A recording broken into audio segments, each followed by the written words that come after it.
December 27th, 2025. Polar bear kills 3 scientists in Arctic Research Station attack. The headline would flash across news screens worldwide within 72 hours.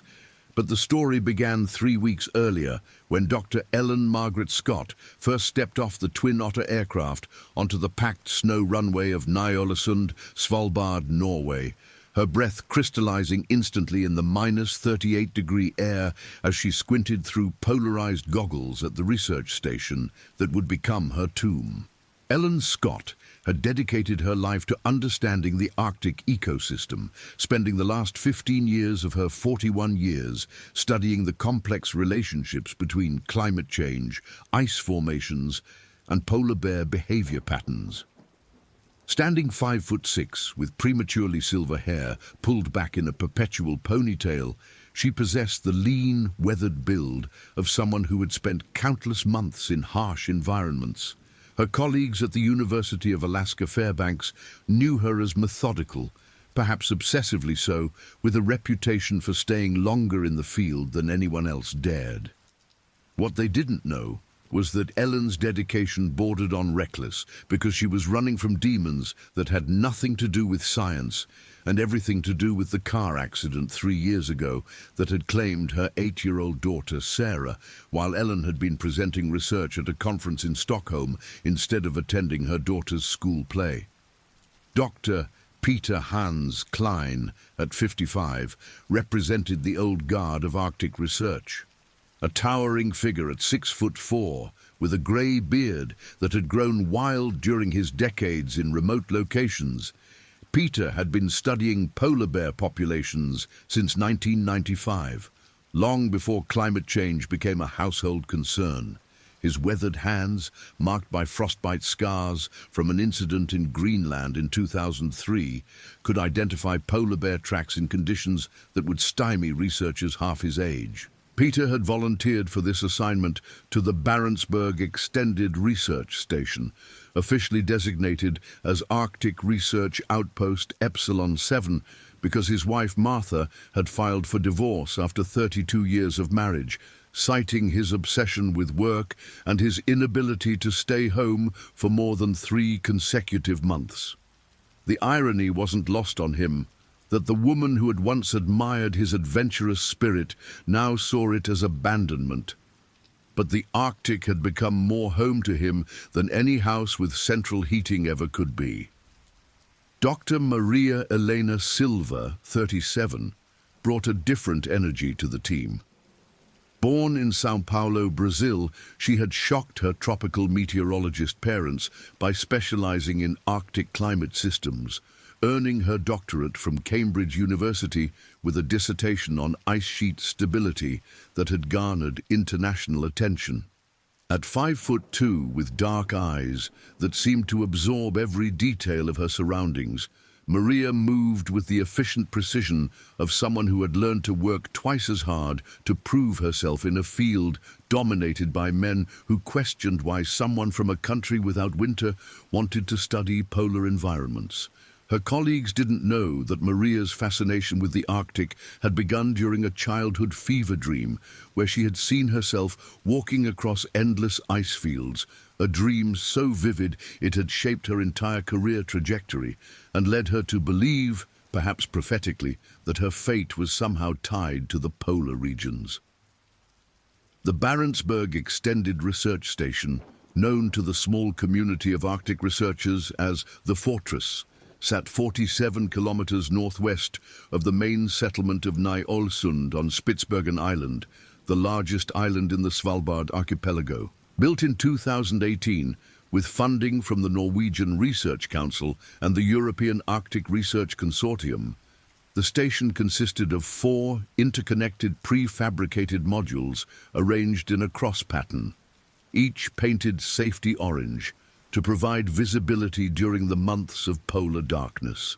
The main laboratory module, designated Alpha, contained the primary research equipment, computer terminals, and the communication array that provided their sole link to the outside world through a satellite uplink that functioned only when weather conditions permitted. The living quarters module, Beta, housed sleeping areas, the kitchen, and the common area where the team would spend their evening hours. The equipment storage module, Gamma, contained emergency supplies, backup power systems, and the specialized gear required for their research. The fourth module, Delta, served as a workshop and maintenance area, housing tools, spare parts, and the snowmobile that represented their primary means of local transportation. Each module was connected by enclosed walkways designed to allow movement between sections without exposure to the elements. But the walkways were constructed with standard materials that the designers had assumed would be sufficient to keep out the wind and cold. They had not anticipated that a mature polar bear, standing 11 feet tall on its hind legs and weighing over 800 pounds, might view these connections as nothing more than obstacles to be demolished. The entire structure sat on reinforced pylons designed to prevent heat transfer to the permafrost below, but these same pylons created crawl spaces underneath the building where snow could accumulate and where, as it would later be discovered, a determined predator could find shelter while stalking its prey. The team's research mission, officially designated as Arctic Ecosystem Assessment Project Omega, focused on documenting the behavioral changes in polar bear populations as their traditional hunting grounds disappeared with the rapidly shrinking sea ice.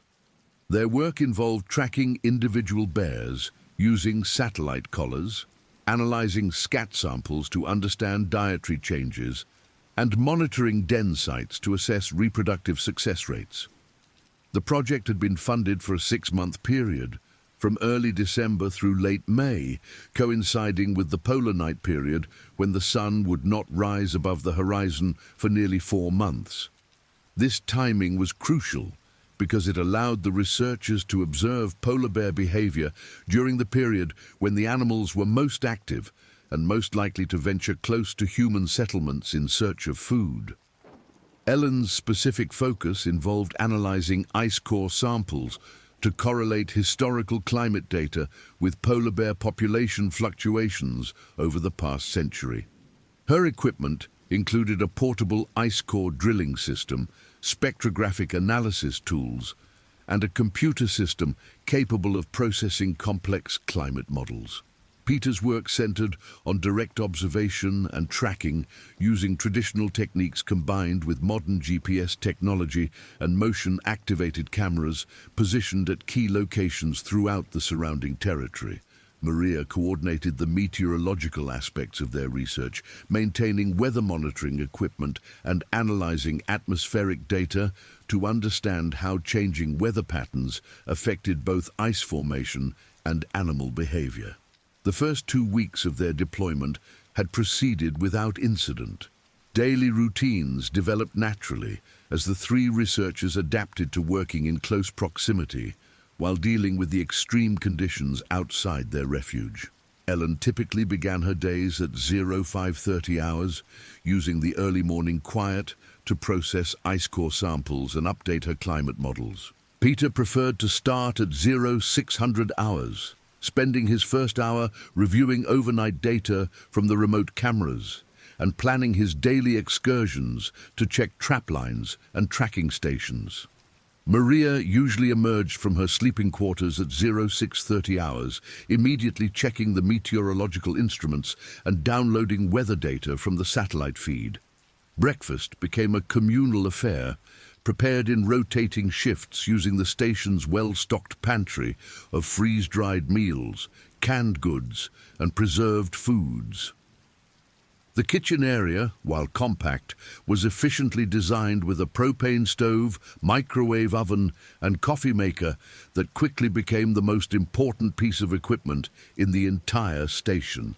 Their meals were supplemented by emergency rations and high-calorie nutrition bars designed for extreme environment operations, though Peter occasionally grumbled about the lack of fresh vegetables, and Maria often spoke longingly of the tropical fruits she missed from her homeland. The workday typically extended from 0700 hours to 1800 hours, broken by a lunch period and frequent equipment checks necessitated by the harsh conditions. Ellen spent most of her time in the Alpha module, where the laboratory equipment was housed, carefully processing samples in controlled conditions and maintaining the delicate instruments that could fail if exposed to temperature fluctuations. Peter divided his time between indoor data analysis and outdoor fieldwork, often venturing several kilometers from the station to service remote monitoring equipment and check for signs of polar bear activity. Maria moved between all modules throughout the day, monitoring environmental conditions, maintaining communication equipment, and coordinating with the meteorological services that provided weather forecasts essential for planning outdoor activities. Evenings were spent in the Beta module's common area, sharing meals and comparing research findings, while the wind howled outside their shelter. Ellen proved to be an excellent cook, often improvising creative meals from their limited ingredients, while Peter entertained his colleagues with stories from his 3 decades of Arctic research, including encounters with polar bears that had ended without violence but had taught him to respect the unpredictable nature of the Arctic's apex predator. Maria contributed her own perspectives on climate systems and often served as the liaison with their support teams back in civilization, maintaining contact schedules and filing regular reports on their progress. The isolation affected each researcher differently. Ellen found the solitude therapeutic, allowing her to focus entirely on her work without the distractions and painful memories that plagued her in populated areas. The endless darkness and howling wind created a cocoon-like environment where she could lose herself in data analysis and forget, temporarily, about the grief that had driven her to accept increasingly remote assignments. Peter thrived in the harsh environment, feeling more comfortable in conditions that would terrify most people than he ever had in the suburban home he had shared with Martha.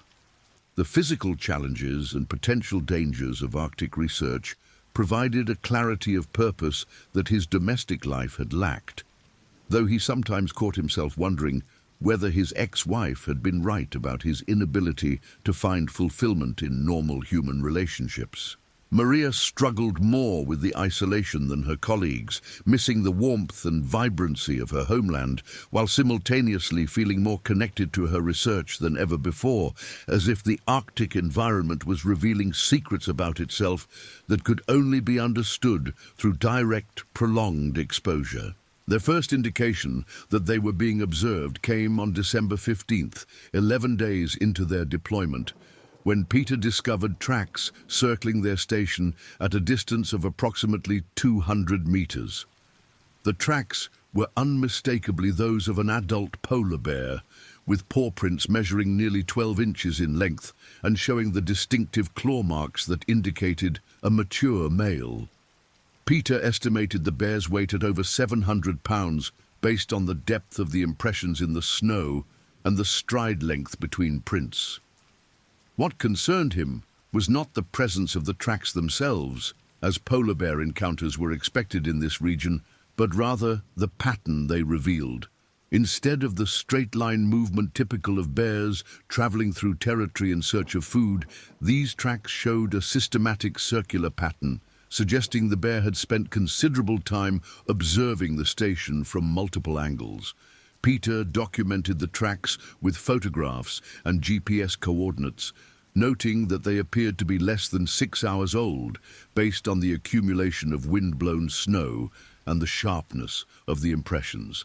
He followed the track pattern for nearly a kilometer, discovering that the bear had approached from the northeast, moving downwind in a manner that would have prevented the humans from detecting its scent while allowing the bear to gather information about the occupants of the station.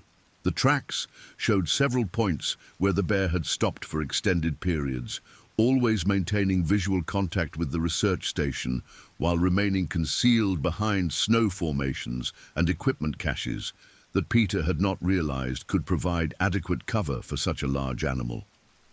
When Peter returned to the station and shared his findings with Ellen and Maria, the team's response reflected their different personalities and experience levels. Ellen, focused primarily on her laboratory work, acknowledged the information but seemed to consider it simply another data point in the ecosystem they were studying. She pointed out that polar bear encounters were documented in their safety protocols and suggested they maintain their current precautions while continuing their research activities. Maria, with less field experience in polar bear territory, felt more concerned about the implications of being actively observed by a predator and advocated for increased security measures, including more frequent radio checks with their support base and revision of their outdoor activity schedules.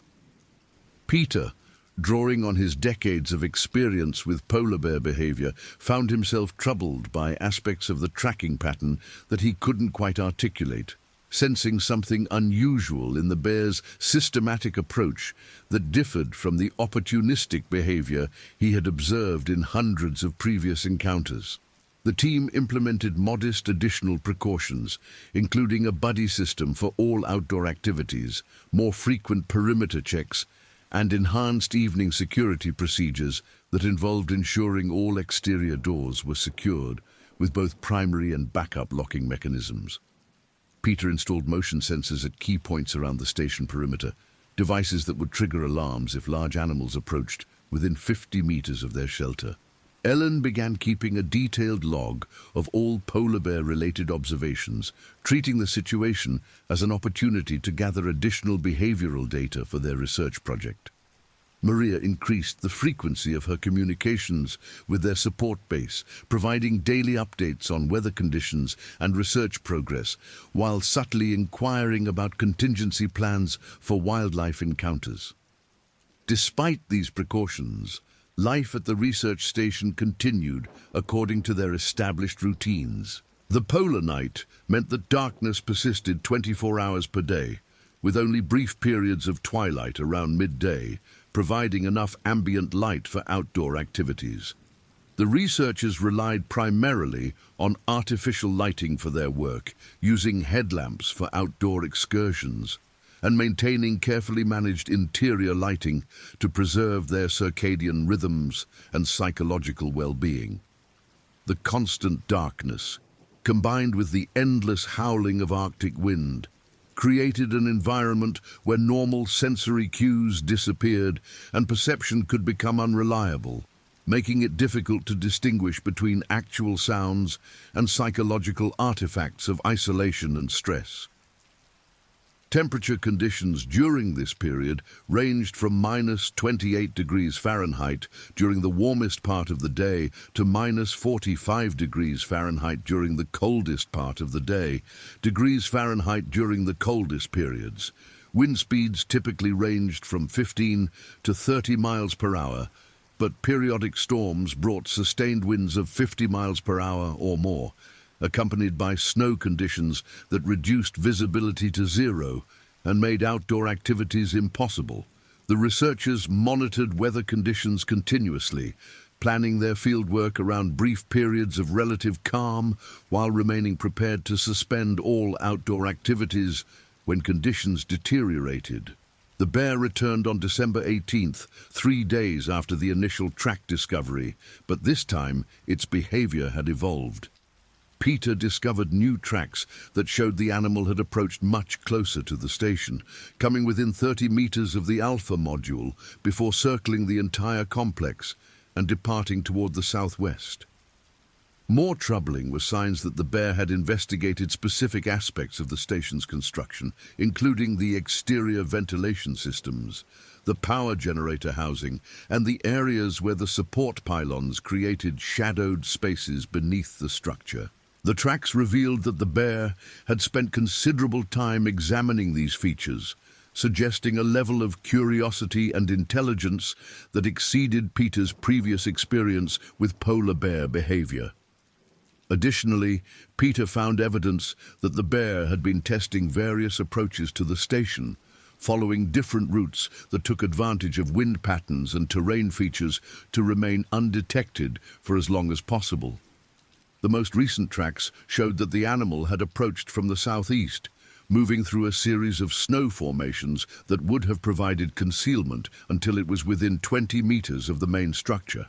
This approach demonstrated not just intelligence, but also what appeared to be learning behavior, as the bear was systematically exploring the station's vulnerabilities and human activity patterns.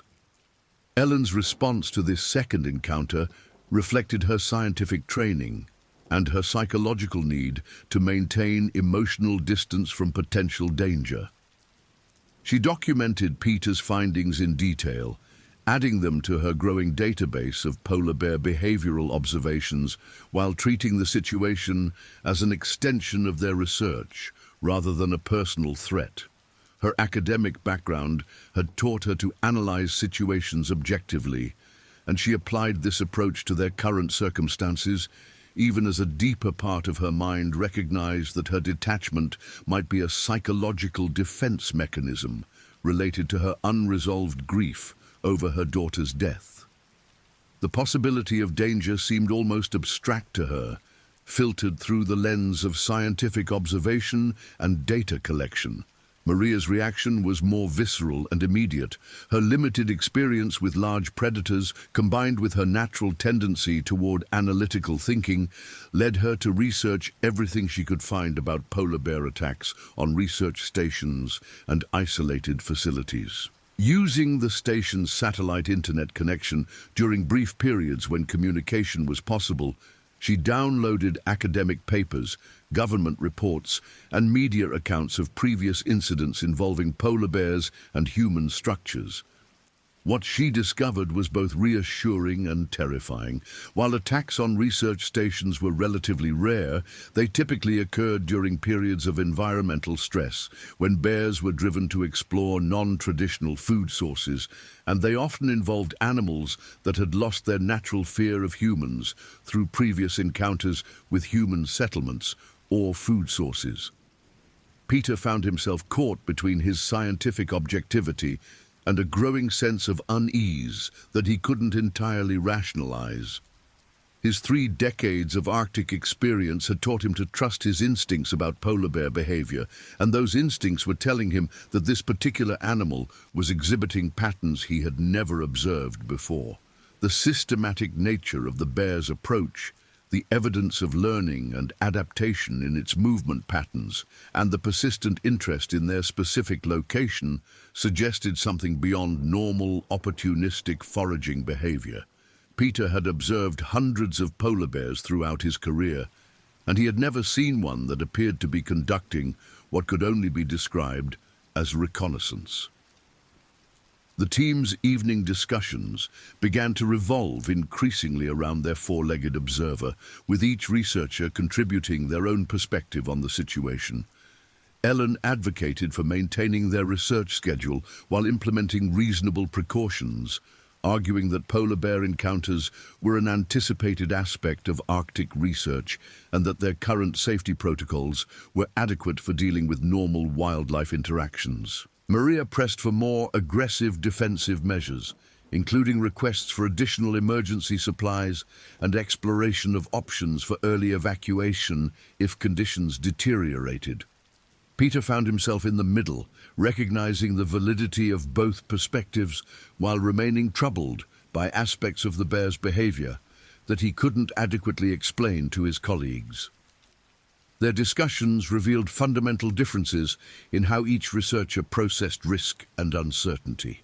Ellen's approach was shaped by her academic background and her psychological need to maintain control through scientific analysis, leading her to treat their situation as a research opportunity rather than a personal threat. Maria's perspective was influenced by her relative inexperience with polar bear encounters and her analytical nature, which led her to focus on worst-case scenarios and preventive measures. Peter's view was colored by his extensive field experience and his intuitive understanding of polar bear behavior, making him more sensitive to subtle indicators that suggested their situation might be evolving beyond normal parameters. The bear's third appearance, on December 21st, marked a significant escalation in its behavior patterns. Peter discovered that the animal had spent considerable time directly beneath the station, using the crawl space created by the support pylons to investigate the underside of the structure. The tracks showed that the bear had methodically examined the areas where utilities entered the building, the locations of floor support beams, and the points where the enclosed walkways connected the individual modules. Most disturbing were claw marks on several of the support pylons, indicating that the bear had been testing the structural integrity of their shelter. The evidence suggested that the bear had spent at least 2 hours beneath the station, moving carefully to avoid detection while conducting what could only be described as a detailed inspection of the building's construction. The animal had discovered that the crawl space provided protection from wind and snow, while offering multiple concealed positions from which to observe human activity through floor vibrations and sound transmission. Peter realized that the bear could potentially remain hidden beneath the station for extended periods, monitoring the researchers' movements and routines while remaining completely undetected. More troubling was evidence that the bear had attempted to manipulate certain structural elements, including ventilation grates and utility connections that had been displaced from their original positions.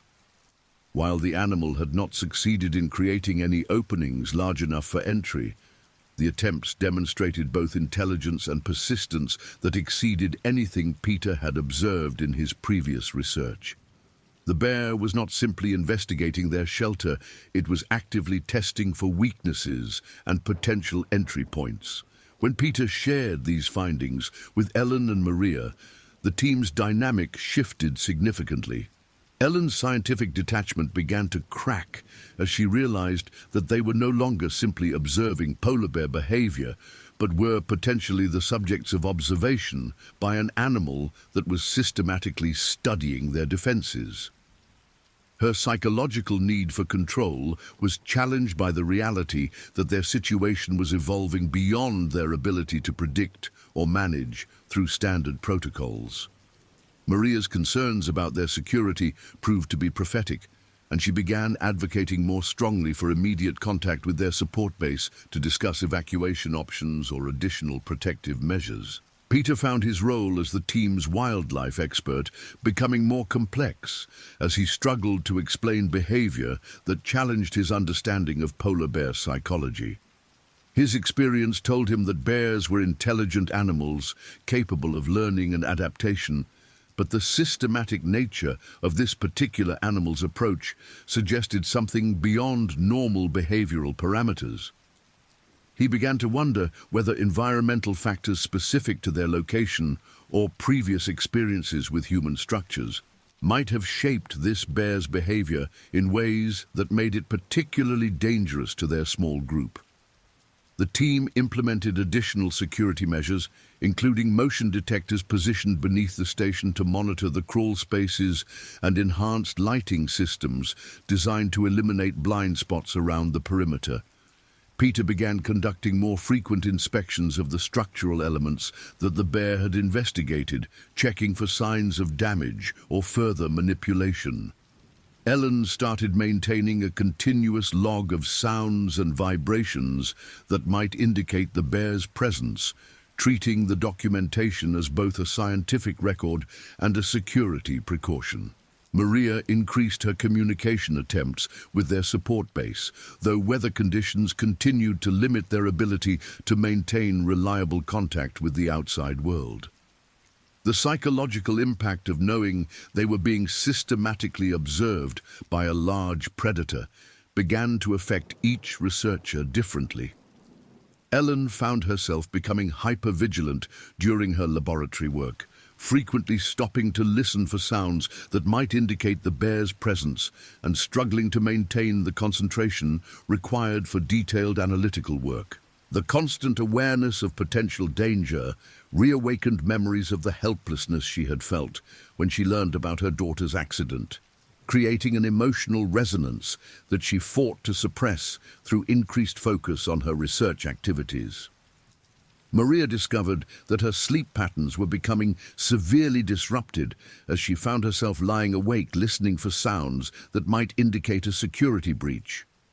Her dreams became filled with images of polar bears and scenarios of being trapped in small spaces while predators prowled outside, leaving her exhausted during the day and increasingly prone to anxiety responses that interfered with her ability to maintain the meteorological equipment and communication systems that were crucial for their safety and research success. Peter found that his decades of Arctic experience provided both comfort and concern in their current situation.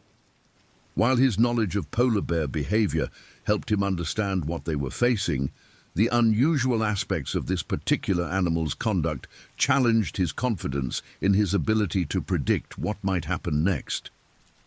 He began spending more time on security patrols and defensive preparations, activities that took time away from his research but seemed increasingly necessary as the bear's behavior continued to evolve. Christmas Eve, December 24th, brought a brief respite from the bear's visits, though whether this represented a change in the animal's behavior or simply a temporary absence remained unclear. The team used the opportunity to complete maintenance tasks that had been postponed due to security concerns, including repairs to the wind monitoring equipment and updates to their communication systems. They also took inventory of their emergency supplies, confirming that they had adequate food, water, heating fuel and medical supplies to sustain themselves for several additional months if evacuation became impossible due to weather conditions. Their Christmas Eve dinner was a deliberately celebratory affair, with Ellen preparing a special meal from their preserved foods and Maria contributing stories about holiday traditions in Brazil, while Peter shared memories of previous Christmases spent in remote locations around the world. The evening provided temporary psychological relief from the tension that had been building over the previous weeks, allowing each researcher to reconnect with aspects of their personalities that had been overshadowed by security concerns and survival preparations. However, the bear's absence proved to be temporary. On Christmas morning, December 25th, Peter discovered the most disturbing evidence yet of the animal's interest in their station. Fresh tracks showed that the bear had approached during the night, but instead of conducting its usual perimeter reconnaissance, it had focused entirely on the main entrance to the beta module, where the team spent most of their time during non-working hours. The tracks revealed that the animal had spent considerable time directly in front of the door, and close examination revealed claw marks on the door frame and scratches on the metal surface of the door itself. The door, constructed of insulated steel with multiple locking mechanisms, had not been compromised, but the evidence showed that the bear had been testing its strength and examining its construction details. More troubling were indications that the animal had been listening at the door, with paw prints showing that it had positioned itself in a way that would allow it to monitor sounds from inside the module. The bear had apparently spent hours in this position, learning about the researchers' nighttime routines and activity patterns, while remaining undetected just feet away from where they slept. Peter also discovered that the bear had investigated other potential entry points with increased intensity, including windows, ventilation systems, and the connections between modules. Several window frames showed claw marks where the animal had attempted to test their strength, though the double-pane construction and security features had prevented any actual damage. The bear had also examined the enclosed walkways connecting the modules, apparently searching for weak points that might allow access to the interior of the structure. When Peter shared his Christmas morning discoveries with Ellen and Maria, the team's mood shifted dramatically from the temporary relief of the previous evening to a recognition that their situation was becoming increasingly dangerous. Ellen's scientific objectivity finally gave way to genuine fear as she realized that the bear was not simply investigating their presence, but was actively planning some form of approach or attack. The systematic nature of the animal's reconnaissance, combined with its persistent focus on their specific location, suggested intelligence and determination that exceeded anything she had read about in polar bear behavioral literature. Maria's response was immediate and practical, demanding that they attempt to contact their support base regardless of weather conditions to request immediate evacuation or additional security resources. Her research into polar bear attacks had revealed that prolonged stalking behavior often preceded aggressive encounters, and the pattern they were observing matched several case studies of bears that had ultimately breached human structures and attacked occupants. She argued that their situation had moved beyond normal wildlife management protocols and required emergency intervention from outside authorities. Peter found himself agreeing with Maria's assessment while recognizing that their communication limitations and remote location made immediate outside assistance unlikely. Their satellite communication system required specific weather conditions to function reliably, and the current storm patterns were preventing consistent contact with their support base. Even if they could establish communication, helicopter evacuation would be impossible during the current weather conditions, and ground-based rescue operations would require several days to organize and execute. The team spent December 25th implementing every security enhancement they could devise using available materials. Peter reinforced the main entrances with additional barricades constructed from furniture and equipment, while Ellen and Maria worked to eliminate potential entry points by securing ventilation systems and reinforcing window frames. They moved their sleeping areas away from exterior walls and consolidated their essential equipment in the most secure areas of the station. Peter also prepared defensive tools, including flare guns, air horns, and improvised weapons that might deter or distract a bear if their other security measures failed. The psychological atmosphere within the station changed dramatically, as the three researchers acknowledged that they were no longer conducting routine scientific research, but were instead engaged in a survival situation that could escalate into a life-threatening encounter at any time. Ellen found her scientific training insufficient for processing the emotional reality of being hunted by a large predator, and she began experiencing anxiety responses that interfered with her ability to concentrate on analytical work. Maria's practical nature led her to focus on survival preparations and communication attempts, but she struggled with the isolation and helplessness that came from being beyond immediate reach of outside assistance. Peter drew on his decades of wilderness experience to maintain psychological stability, but even he was troubled by the unusual nature of the bear's behavior and the implications for their safety. December 26th passed without any sign of the bear, leading the team to hope that the animal might have moved on to other hunting grounds or lost interest in their location. They used the apparent respite to complete additional defensive preparations and to attempt communication with their support base, though weather conditions continued to limit their ability to establish reliable contact. Ellen returned to her laboratory work with renewed focus, treating her research activities as a form of psychological therapy that helped maintain her sense of purpose and control. Maria concentrated on maintaining their meteorological monitoring systems and emergency communication equipment, activities that provided both practical value and psychological comfort through their routine familiarity. Peter conducted extensive perimeter patrols, searching for any signs that the bear might have returned, while remaining alert for changes in weather conditions that might affect their security or communication capabilities. The evening of December 26th was marked by an unusual sense of normalcy as the three researchers shared dinner and discussed their research findings, temporarily setting aside their security concerns to focus on the scientific work that had brought them to this remote location. Ellen presented preliminary results from her ice core analysis, showing correlations between historical climate variations and polar bear population fluctuations that supported current theories about the impact of global warming on Arctic ecosystems.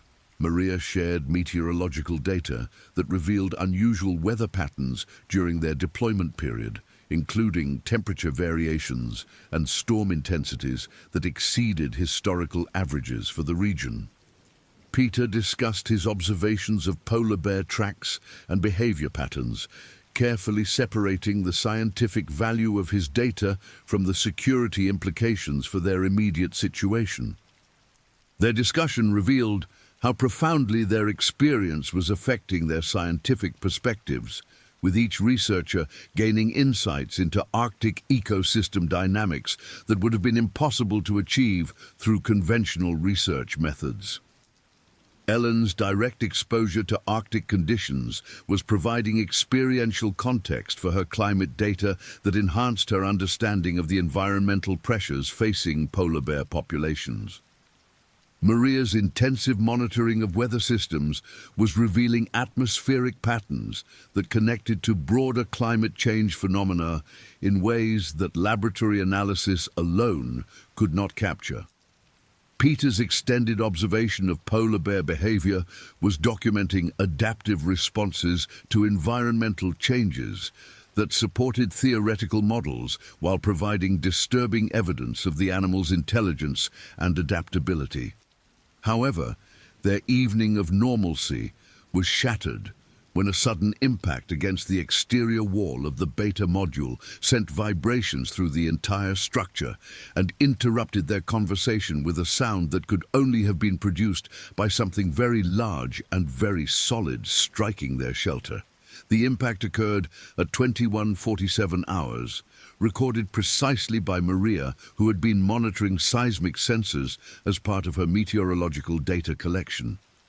The force of the impact was sufficient to rattle equipment throughout the module and to create stress sounds in the structural framework that indicated the walls had been subjected to significant mechanical pressure.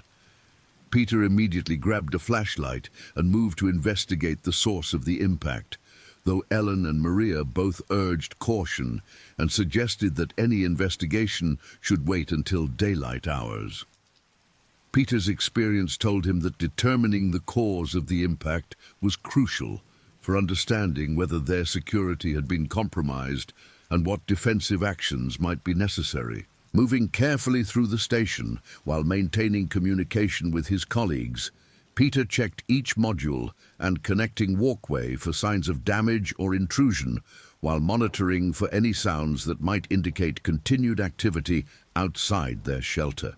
The source of the impact became clear when Peter reached the exterior wall of the beta module and discovered a depression in the insulated siding, approximately 18 inches in diameter, located at a height of about 7 feet above the ground level. The depression was surrounded by scratches and puncture marks that could only have been created by large claws, and the pattern of damage indicated that something massive had struck the wall with considerable force before attempting to grip or climb the exterior surface. Peter realized that the bear had returned and had escalated its behavior from reconnaissance to active testing of their defenses through physical assault on the structure itself.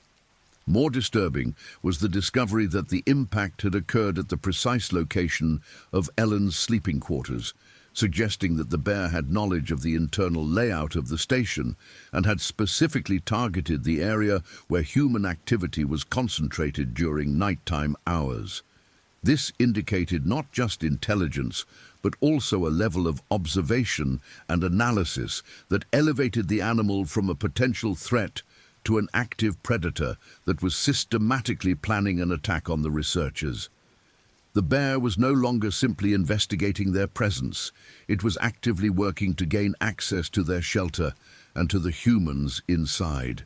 Peter's report of his findings transformed the atmosphere within the station from concern to genuine fear as Ellen and Maria realized that their security measures were being actively tested by an animal that understood their vulnerabilities and was systematically working to exploit them.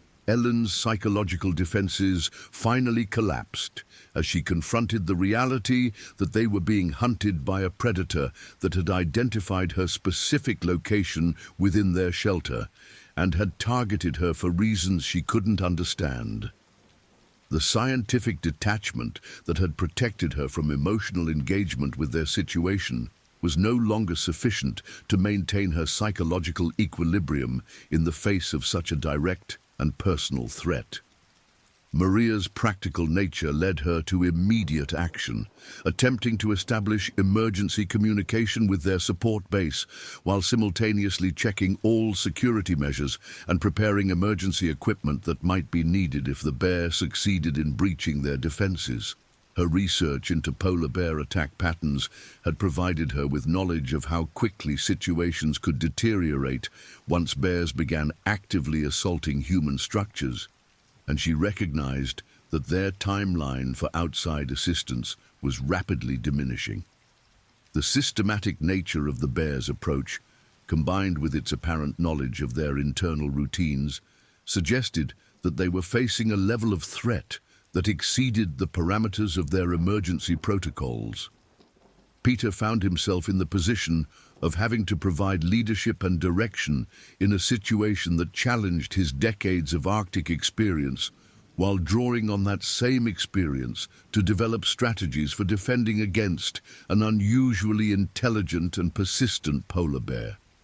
His knowledge of bear behavior told him that the animal's escalation from observation to active assault represented a commitment to gaining access to their shelter that would likely continue until the bear either succeeded or was definitively deterred through measures more aggressive than anything they had yet attempted. The team spent the remainder of December 26th and the early hours of December 27th implementing enhanced defensive measures while maintaining continuous vigilance for further attacks on their shelter. Peter reinforced the damaged section of wall using furniture, equipment, and spare materials, while Ellen and Maria worked to create early warning systems that would alert them to the bear's approach before it could launch surprise attacks. They consolidated their essential supplies and equipment in the most secure area of the station, while preparing backup plans for evacuation to emergency caches located several kilometers from the station if their primary shelter became compromised. Sleep became impossible as the three researchers took turns maintaining security watches while the others attempted to rest, though the constant awareness of being hunted by a large predator made meaningful rest difficult for any of them.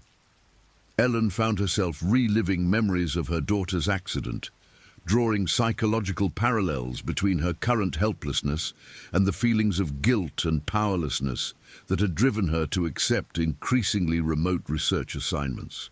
The immediate physical threat reawakened emotional responses that she had suppressed through her academic work, creating a psychological crisis that interfered with her ability to contribute effectively to their survival preparations. Maria struggled with the isolation and communication limitations that prevented them from receiving outside assistance, finding herself caught between her analytical understanding of their deteriorating situation and her emotional need to believe that help would arrive before the bear succeeded in breaching their defenses. Her research into polar bear attacks provided her with detailed knowledge of how such encounters typically progressed, information that was both helpful for preparation and terrifying in its implications for their likely survival rates if the bear gained access to their shelter. Peter drew on his wilderness survival training and his experience with dangerous wildlife encounters to maintain psychological stability while developing tactical approaches to their situation. But even his extensive background had not prepared him for dealing with a polar bear that exhibited intelligence and behavioral patterns beyond anything documented in the scientific literature. The systematic nature of the animal's approach, combined with its apparent understanding of human structural vulnerabilities, suggested that they were facing something unprecedented in polar bear research.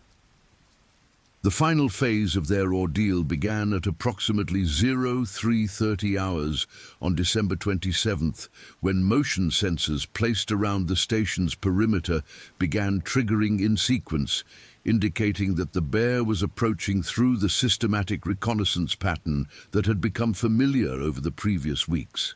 However, this time the animal's movements were different, showing increased speed and directness that suggested it had moved beyond exploratory behavior to active hunting mode. The bear was no longer investigating their defenses. It was implementing an attack plan based on the intelligence it had gathered during its extended observation period. Peter, who was maintaining the security watch, alerted Ellen and Maria to the bear's approach, while activating all available defensive systems, including exterior lights, alarm systems, and emergency communication equipment. The team moved to their predetermined positions within the most secure area of the station, while Peter monitored the bear's movements through sensor readings and direct observation through reinforced windows. What they observed was behavior that defied their understanding of typical polar bear attack patterns, as the animal moved with apparent knowledge of their defensive preparations and systematic intention to overcome their security measures. The bear's approach was characterized by intelligence and patience that exceeded anything Peter had observed in his 3 decades of Arctic research. Instead of the direct, impulsive assault typical of bear attacks on human structures, this animal moved methodically from one potential entry point to another, testing each weakness that it had identified during its reconnaissance activities while avoiding the defensive measures that the researchers had implemented. The bear demonstrated understanding not just of the physical layout of their shelter, but also of the human's likely defensive responses, suggesting a level of cognitive ability that challenged existing scientific models of polar bear intelligence and behavior. Ellen and Maria found themselves confronting a level of terror that transcended their professional training and experience as they realized that the animal stalking them possessed intelligence and determination that made their defensive preparations seem inadequate. The systematic nature of the bear's assault, combined with its apparent understanding of human psychology and defensive patterns, created a psychological atmosphere of helplessness that undermined their ability to think clearly and respond effectively to the deteriorating situation. They were no longer simply dealing with a large, dangerous animal. They were being hunted by a predator that could think, learn, and adapt its strategies based on their responses. The bear's first serious assault on their defenses came at 0347 hours, when the animal focused its attention on the reinforced entrance to the beta module, applying sustained pressure to the door frame while using its claws to test the integrity of the locking mechanisms. The sounds of the bear's assault on their primary entrance created vibrations throughout the station that made it impossible for the researchers to maintain any illusion that their shelter was secure against determined attack. Peter realized that the door, despite their reinforcement efforts, would not withstand prolonged assault by an 800-pound predator with powerful claws and jaws designed for breaking through sea ice. While the bear worked on the main entrance, Peter attempted to maintain communication with their support base using emergency frequencies and protocols, though atmospheric conditions continued to limit their ability to establish reliable contact with outside authorities. His emergency transmissions, when they could be completed, conveyed their GPS coordinates, the nature of their emergency, and their assessment that immediate evacuation assistance would be required to prevent casualties.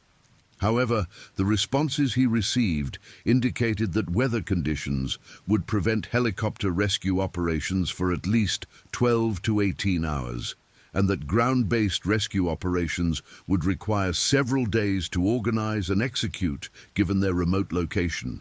Ellen and Maria spent these crucial minutes preparing for the possibility that the bear might succeed in breaching their defenses, gathering essential survival equipment and preparing emergency protocols that might allow them to escape from the station if their primary shelter became compromised. Their preparations were hampered by the psychological impact of listening to the bear's sustained assault on their defenses, while knowing that outside assistance would not arrive in time to prevent whatever was about to happen. The sounds of claws against metal and the structural stress noises from their shelter created an atmosphere of impending disaster that challenged their ability to think clearly and act rationally. The bear's breakthrough came at 0356 hours, when its sustained pressure on the main doorframe caused the reinforced locking mechanism to fail, allowing the animal to force the door partially open despite the barricades that Peter had constructed. The failure of their primary defensive barrier sent panic through the station as Ellen and Maria realized that the bear had gained partial access to their shelter and that their secondary defensive positions would not prevent the animal from reaching them. Peter immediately activated emergency flares and noise-making devices in an attempt to deter the bear's advance, while shouting instructions to his colleagues about evacuation procedures and emergency escape routes. However, the bear's response to their defensive measures revealed the extent to which the animal had planned for this moment and had anticipated their likely reactions. Instead of being deterred by the flares and noise, the bear pushed through the partially open doorway and began systematically working to remove the barricades that Peter had constructed, displaying problem-solving abilities that exceeded anything documented in polar bear behavioral literature. The animal's actions were deliberate and methodical, showing understanding not just of the physical obstacles blocking its path, but also of the human's psychological state and likely responses to its intrusion into their shelter. Peter's decades of experience with dangerous wildlife provided him with the knowledge that their situation had moved beyond normal bear deterrent procedures, and that they were facing a life-threatening encounter that would require extreme measures to survive.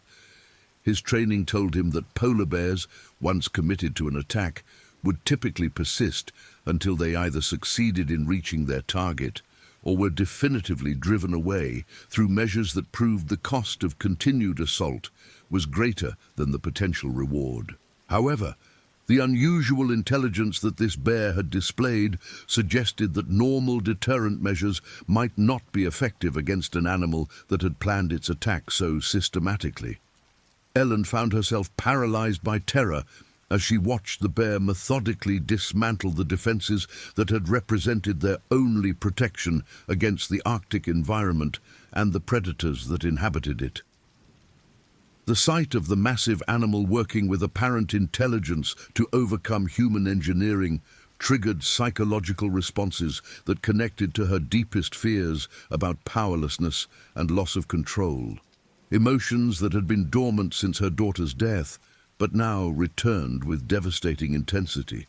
Her scientific training, which had provided emotional distance from dangerous situations throughout her career, proved insufficient to maintain psychological stability when confronted with the immediate reality of being hunted by a predator that demonstrated human-like problem-solving abilities. Maria's response to the bear's intrusion was shaped by her research into polar bear attack patterns and her understanding of how quickly such encounters could become fatal for humans caught without adequate defensive resources. Her analytical nature, which had served her well throughout her scientific career, now provided her with detailed knowledge of exactly how hopeless their situation had become and how slim their chances were of surviving a close encounter with an adult polar bear in the confined spaces of their research station. The combination of practical knowledge and immediate terror created a psychological state that oscillated between analytical clarity and paralyzing panic. The bear's entry into the station marked the beginning of a hunt that would be characterized by intelligence, persistence, and methodical pursuit that challenged every assumption the researchers had made about animal behavior and human security in remote environments. As the animal advanced through their shelter, systematically checking each room and corridor while tracking the scents and sounds of its intended prey, Ellen, Maria, and Peter found themselves confronting the reality that their scientific mission had become a struggle for survival against a predator that possessed capabilities beyond anything they had studied or prepared for. Peter's final communication with their support base, transmitted at 0401 hours, consisted of GPS coordinates, confirmation of polar bear intrusion into their shelter, and a request for immediate emergency response, regardless of weather conditions. His transmission was interrupted by the sounds of the bear's continued advance through the station as it methodically destroyed barriers and searched for the humans who had been the focus of its attention for nearly 2 weeks. The message ended abruptly when the bear's proximity made continued communication impossible, and Peter was forced to focus entirely on immediate survival concerns. Ellen and Maria had positioned themselves in the most secure area of the Alpha module, barricaded behind laboratory equipment and emergency supplies, while Peter attempted to slow the bear's advance through tactical deployment of remaining deterrent devices and physical obstacles. However, the bear's systematic approach to clearing each barrier and its apparent understanding of the station's layout made their defensive efforts seem futile against an animal that had spent weeks learning their routines and vulnerabilities. The sounds of the bear's progress through the station provided a terrifying countdown to what seemed inevitable confrontation in the confined spaces where the researchers had sought refuge. The bear's intelligence became most apparent as it navigated through the connecting walkways between modules, demonstrating spatial awareness that allowed it to move efficiently through spaces designed for human occupancy while maintaining focus on tracking its prey despite the complex three-dimensional environment of the research station. The animal's behavior suggested not just learning ability, but also planning capacity that allowed it to anticipate the human's likely responses and to position itself strategically to cut off escape routes, while systematically reducing their options for continued resistance. Peter's final defensive stand occurred in the connecting walkway between the Beta and Alpha modules, where he attempted to use emergency equipment including flare guns, compressed air horns, and improvised barriers to prevent the bear's access to Ellen and Maria's position. His efforts were characterized by the courage and determination developed through decades of wilderness experience, but they were ultimately insufficient against an animal that weighed 4 times as much as he did and possessed natural weapons that had evolved for killing seals and surviving in the harshest environment on Earth. The confined spaces that had provided the researchers with protection against the Arctic environment became a tactical disadvantage when confronting a predator adapted for hunting in tight spaces beneath sea ice.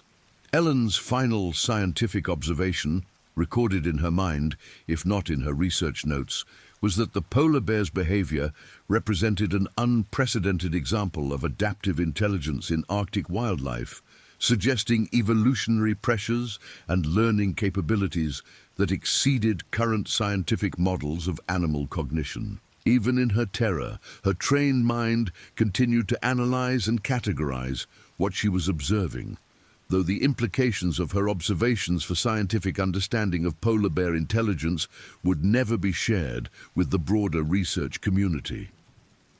The irony was not lost on her that her final contribution to science would be serving as primary data in a study of polar bear predatory behavior conducted from the prey's perspective. Maria's last communication attempt was made at 0407 hours, when she activated an emergency beacon that would transmit their GPS coordinates and distress signal continuously until the device's battery was exhausted or the unit was destroyed. Her training in emergency protocols provided her with the knowledge that rescue operations would eventually locate their station and investigate what had happened, but that such operations would occur too late to assist the current occupants. The emergency beacon represented her final act of scientific responsibility, ensuring that data about their encounter would be available to help future researchers understand the risks they had faced and potentially prevent similar incidents. The confrontation that ended the lives of Dr. Ellen Scott, Dr. Peter Klein, and Dr. Maria Silva occurred in the Alpha module at approximately 0412 hours on December 27, 2025, when the polar bear succeeded in overcoming their final defensive barriers and gained access to the laboratory space where the two women had sought refuge. Peter's attempts to protect his colleagues ended when the bear's superior size and natural weapons overcame his improvised defenses and wilderness experience. Though his efforts provided Ellen and Maria with precious additional minutes that they used to complete emergency communications and scientific documentation of their encounter. Ellen's death came as she was attempting to transmit final research data to their support base, using the station's communication equipment to ensure that her ice core analysis and climate data would survive even if she did not. Her final act was scientific, maintaining her professional dedication even as she faced the reality that her life's work studying Arctic ecosystems was about to end through direct participation in the food web she had spent decades analyzing from a theoretical perspective. The polar bear's attack was swift and efficient, utilizing predatory techniques that had been perfected through millions of years of evolution for killing large prey animals in Arctic conditions. Maria's final moments were spent maintaining her meteorological monitoring equipment and emergency communication systems, ensuring that the station's weather data and distress signals would continue to function even after the bear's attack eliminated the human operators. Her death represented the loss of crucial expertise in Arctic climate systems and atmospheric monitoring, knowledge that had contributed significantly to understanding climate change impacts on polar ecosystems. The bear's predatory behavior toward Maria demonstrated the same efficiency and lethal effectiveness that characterized its attack on her colleagues, reflecting the animal's adaptation for survival in an environment where hesitation or inefficiency meant starvation. Peter's death came as he made a final attempt to distract the bear from Ellen and Maria, using his knowledge of polar bear behavior to position himself as the primary threat that would draw the animal's attention away from his colleagues. His sacrifice provided them with additional time to complete their emergency communications, though it ultimately could not prevent the bear from completing its systematic hunt of all three researchers. His death represented the loss of one of the most experienced Arctic researchers of his generation, along with 3 decades of accumulated knowledge about polar bear behavior that would have been invaluable for understanding the unusual characteristics displayed by the animal that killed him. The polar bear's behavior following the completion of its attacks was consistent with normal feeding patterns, as the animal began consuming its prey in the systematic manner typical of polar bears when large food sources become available. However, even this final phase of the encounter displayed unusual characteristics, as the bear appeared to maintain awareness of the station's communication equipment and made deliberate efforts to damage or disable devices that continue to transmit distress signals or record data. This behavior suggested that the animal's intelligence extended to understanding the relationship between human technology and potential threats to its continued occupancy of the food source it had secured through its systematic assault on the research station. The emergency beacon activated by Maria continued to transmit distress signals for 37 hours after the attack, providing rescue operations with precise coordinates and confirmation that a life-threatening emergency had occurred at the research station. However, weather conditions prevented any immediate response to the distress signals, and the first rescue aircraft did not reach the station's location until December 29th, 48 hours after the initial emergency transmission. The delay in rescue response was consistent with normal protocols for Arctic emergency operations, where weather conditions frequently prevent immediate assistance, and rescue crews must balance the risks to their own personnel against the probability that survivors remain to be rescued. The rescue team that eventually reached the Barentsburg Extended Research Station found evidence of the systematic assault that had led to the breach of the facility's defenses, along with clear indications of the polar bear's extended occupation of the site following the attack. The scene, documented by the rescue personnel, provided unprecedented evidence of polar bear intelligence and behavioral adaptation. Though the scientific value of these observations was overshadowed by the tragic loss of 3 experienced researchers whose expertise had been crucial for understanding Arctic ecosystem changes. The bear had departed the station by the time rescue personnel arrived, leaving behind clear tracks that suggested it had moved northwest toward the sea ice, where polar bears typically conducted their hunting activities. Initial forensic analysis of the station and the attack evidence was conducted by Norwegian wildlife authorities, working in conjunction with polar bear research specialists from the Norwegian Polar Institute. Their investigation revealed the systematic nature of the bear's approach, the extended stalking period that had preceded the attack, and the unusual behavioral characteristics that had distinguished this encounter from typical polar bear interactions with human structures.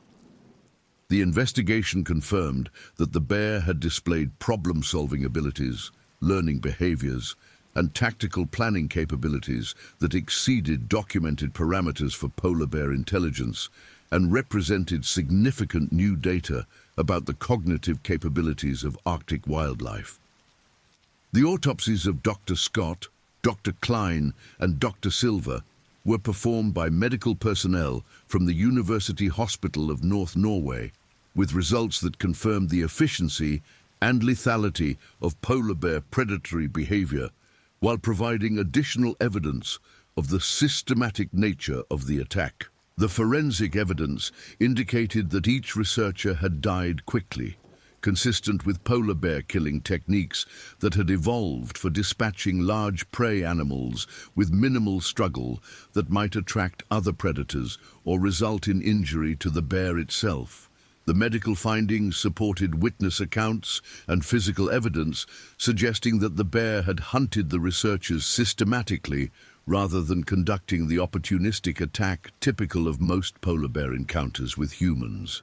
Media coverage of the incident began within hours of the rescue team's initial reports, with international news organizations reporting the deaths of 3 Arctic researchers in what initial accounts described as a polar bear attack on a remote research station. However, as additional details of the incident became available through the official investigation, media attention focused increasingly on the unusual behavioral characteristics displayed by the bear and the implications of these behaviors for understanding polar bear intelligence and adaptation to changing Arctic conditions. The story evolved from a simple wildlife attack narrative to a complex examination of human-wildlife interactions in remote environments and the cognitive capabilities of animals facing environmental pressures from climate change. Scientific response to the incident was immediate and extensive, with polar bear research specialists from institutions around the world requesting access to the investigation findings and the extensive documentation that Ellen, Peter, and Maria had compiled during their weeks of observation and interaction with the bear. The behavioral data collected by the researchers, combined with the forensic evidence from the attack itself, represented the most detailed documentation available of extended polar bear stalking behavior and provided unprecedented insights into the cognitive abilities of Arctic wildlife. Research institutions began developing new protocols for remote research operations based on the lessons learned from the incident. Though the unique characteristics of the bear's behavior made it difficult to generalize about appropriate defensive measures for future research deployments. The families of Dr. Scott, Dr. Klein, and Dr. Silva each processed the loss of their loved ones differently, though all were united in their desire to ensure that the scientific work that had cost the researchers their lives would continue and contribute to broader understanding of Arctic ecosystems and climate change. Ellen's ex-husband and the family members who survived her daughter Sarah worked to establish a memorial fund supporting Arctic climate research, ensuring that Ellen's final ice core data and climate analysis would be incorporated into ongoing studies of polar region environmental changes. Peter's ex-wife Martha, despite the difficult circumstances of their recent divorce, cooperated with efforts to preserve and continue his 3 decades of polar bear research, recognizing that his final observations represented crucial data for understanding behavioral changes in Arctic wildlife populations. Maria's family in Brazil, though devastated by the loss of their daughter who had pursued her dreams in such remote and dangerous locations, supported efforts to maintain her meteorological monitoring work and to incorporate her final atmospheric data into climate change research that could benefit communities around the world. The investigation into the incident continued for several months, with wildlife authorities conducting extensive searches for the specific bear responsible for the attack, while implementing enhanced monitoring protocols for the polar bear population in the Svalbard region. The bear that killed the 3 researchers was never definitively located, though several adult males in the area were tracked and observed to determine whether any individual animal displayed the unusual behavioral characteristics that had made the December 27th attack so systematic and deadly. The investigation's failure to locate the specific bear responsible left unanswered questions about whether the animal's unusual intelligence was the result of individual adaptation, previous experiences with human structures, or broader changes in polar bear behavior patterns due to environmental pressures from habitat loss and climate change. Long-term implications of the incident extended beyond the immediate tragedy to influence Arctic research protocols, polar bear management policies, and scientific understanding of wildlife cognitive abilities in extreme environments. Research institutions worldwide revised their safety protocols for remote deployments, implementing enhanced communication requirements, upgraded defensive systems for research stations, and modified personnel training programs that incorporated lessons learned from the behavioral analysis of the December 27th attack. Wildlife management agencies enhanced their monitoring of polar bear populations and developed new assessment criteria for identifying individual animals that might pose elevated threats to human settlements or research operations.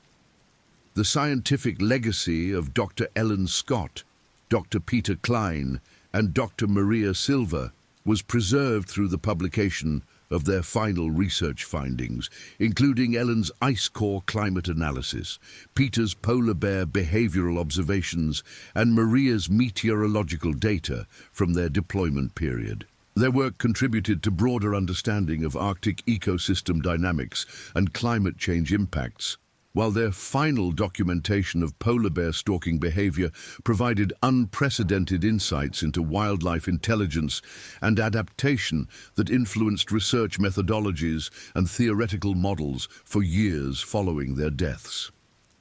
The Barentsburg Extended Research Station was eventually rebuilt with enhanced defensive systems and upgraded communication capabilities, serving as a memorial to the 3 researchers while continuing the Arctic climate research that had been the focus of their final scientific mission. The polar bear that systematically hunted and killed Dr. Ellen Scott, Dr. Peter Klein, and Dr. Maria Silva on December 27, 2025, disappeared into the Arctic wilderness, carrying with it the evolutionary adaptations and learned behaviors that had made it such an effective predator. Whether its unusual intelligence represented individual variation or the beginning of broader behavioral changes in polar bear populations remained unknown. But the legacy of its encounter with 3 dedicated scientists continued to influence Arctic research and wildlife management, long after the headlines faded and the immediate tragedy became part of the scientific record, documenting the complex and often dangerous relationship between humans and wildlife in the planet's most extreme environments. The next stories. Into the Wild, a Yellowstone survival story. The morning of March 8, 2025, dawned crisp and clear over Yellowstone National Park, with temperatures hovering just below freezing and a thin layer of frost coating the pine needles. Michael Jensen adjusted his new wedding ring, still unfamiliar after 2 weeks of marriage, as he emerged from their bright orange tent, breathing in the sharp mountain air. At 28, he was lean and athletic, his dark hair tousled from sleep, brown eyes bright with the excitement of their long-awaited honeymoon. "Laura, you have to see this sunrise," he called softly, not wanting to disturb the profound silence of the wilderness around them. They had chosen a backcountry site 3 miles from the main road, accessible only by a narrow trail that wound through dense lodgepole pine forest. The isolation was exactly what they had wanted after the chaos of their wedding and the endless stream of congratulations from friends and family. Laura Jensen emerged from the tent, her blonde hair catching the early light, green eyes still heavy with sleep. At 26, she was petite but strong, her movements graceful as she stretched in the cold morning air. She wore the same fleece jacket she'd worn during their first camping trip together 3 years ago, when Michael had first mentioned wanting to spend their honeymoon in Yellowstone. "It's beautiful," she whispered, taking in the view of the Yellowstone River Valley spread below them, steam rising from distant hot springs, creating ethereal columns in the morning light. "I can't believe we have this whole place to ourselves." Their campsite sat on a small plateau overlooking the valley, surrounded by towering pines and scattered with large granite boulders. Michael had chosen the spot carefully, consulting topographic maps and speaking with rangers at the permit office. The area was known for its wildlife, elk, bison, and occasionally black bears, but grizzly activity was considered minimal this early in the season. As Laura started the camp stove for coffee, Michael began his morning ritual of checking their supplies and scanning the surrounding forest with binoculars. He'd been an Eagle Scout and prided himself on thorough preparation.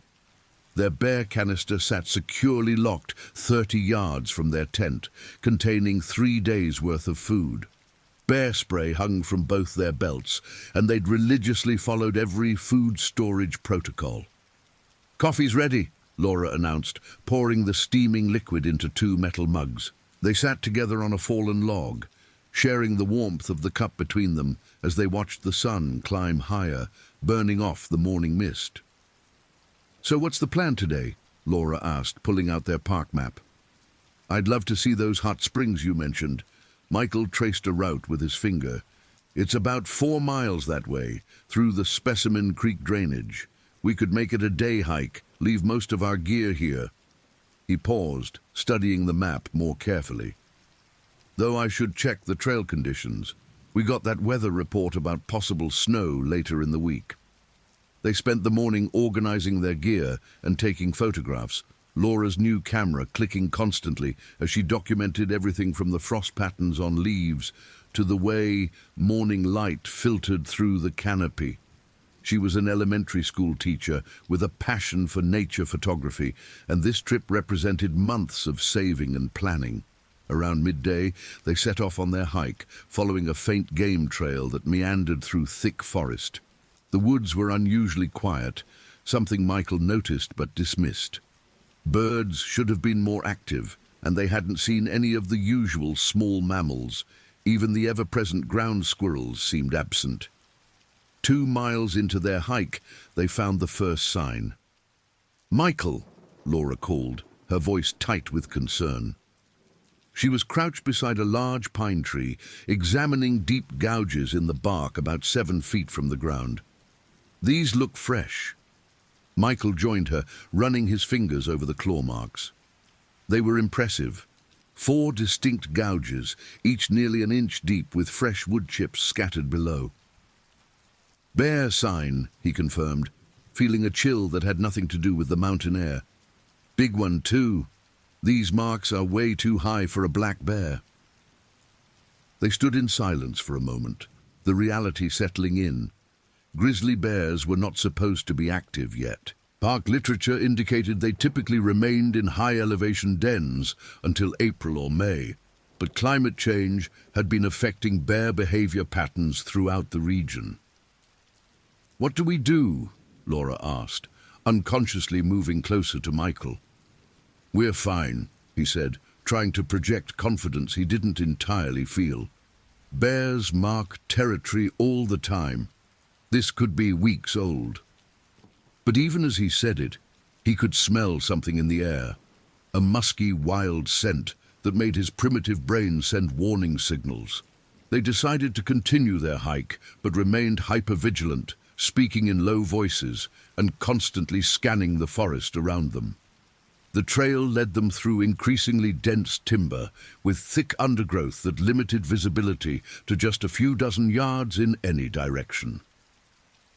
At 2:30 p.m., they reached the hot springs, a series of small thermal pools surrounded by mineral deposits that had created terraced formations of white and yellow stone. Steam rose from the crystal-clear water, and the sulfur smell was strong but not unpleasant. They found a spot to sit and eat lunch, their backs against a large boulder, facing the direction they had come. "This is incredible," Laura said, taking photographs of the unusual geological formations. "I've never seen anything like this outside of a documentary." Michael was less focused on the scenery. Something felt wrong. The forest around them remained unnaturally quiet, and twice he'd caught glimpses of movement in his peripheral vision that vanished when he turned to look directly. He'd also noticed what appeared to be fresh bear scat near one of the thermal pools, large, dark, filled with remnants of pine nuts and possibly small bones. "Laura," he said quietly, "I think we should head back." She looked up from her camera. "Already? We just got here. Something doesn't feel right. I can't put my finger on it, but every instinct I have is saying we should leave." He pointed to the scat. "And that's definitely fresh. Maybe today." Laura studied her husband's face, seeing the genuine concern there. In 3 years together, she'd learned to trust his outdoor instincts. "Okay," she said, beginning to pack up their lunch. "Better safe than sorry." The hike back started uneventfully, but within half a mile, Michael was certain they were being followed. He could hear the subtle sounds of movement paralleling their path, staying just out of sight in the dense forest. When he stopped abruptly, the sounds stopped. When he started walking again, they resumed. "What is it?" Laura whispered, noticing his increasingly tense posture. "Don't look back. Don't change your pace. But I think we have company," he said quietly. "Something's been following us for the last 10 minutes. Laura felt her heart rate spike, but she forced herself to maintain a steady walking pace. "How far to camp?" "Maybe 2 miles. Michael's hand moved to the bear spray on his belt, thumb finding the safety clip. "Just keep walking normally. Most likely it's just curious." But as they continued along the trail, the presence behind them seemed to grow bolder. They could hear the occasional snap of a breaking branch, and once Laura was certain she heard the sound of heavy breathing not more than 30 yards behind them. Then, suddenly, the sound stopped. They walked in complete silence for several minutes, the only sounds their own footsteps and rapid breathing. Michael began to think they had imagined the whole thing, that stress and unfamiliar surroundings had made them paranoid. They were wrong. The grizzly had been watching them for over an hour, first from the hot springs, where it had been feeding on mineral-rich soil, then following their scent trail back toward their campsite. At 450 pounds, the male bear moved through the forest with surprising stealth, staying downwind and using the terrain to remain hidden. The bear was not hunting them, it was investigating. Their campsite was in the middle of what the bear considered its territory, and the scent of humans, food, and unfamiliar objects demanded investigation.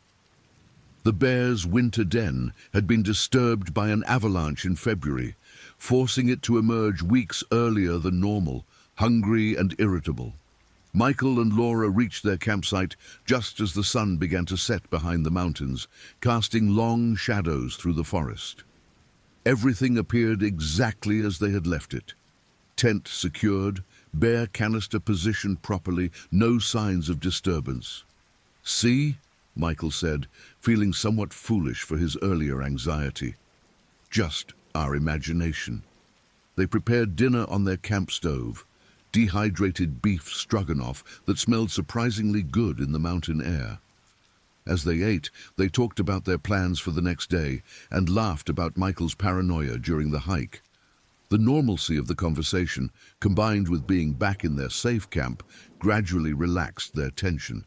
At 8:45 p.m., they secured all their food and scented items in the bear canister, double-checking the lock and placement.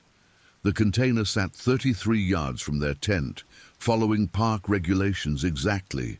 They brushed their teeth, changed into sleeping clothes, and climbed into their shared sleeping bag, zipping the tent closed against the cooling night air.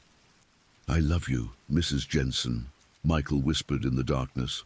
"I love you too," Laura replied, curling against his warmth, "even if you do get paranoid in the woods." They fell asleep to the sound of wind in the pines, unaware that 800 yards away, a massive grizzly bear was systematically investigating every scent trail around their campsite, learning their routines and mapping their territory. The bear found their waste disposal site, their water source, and the path they used most frequently. It located the bear canister and spent several minutes examining it, testing the lock mechanism with powerful claws before losing interest.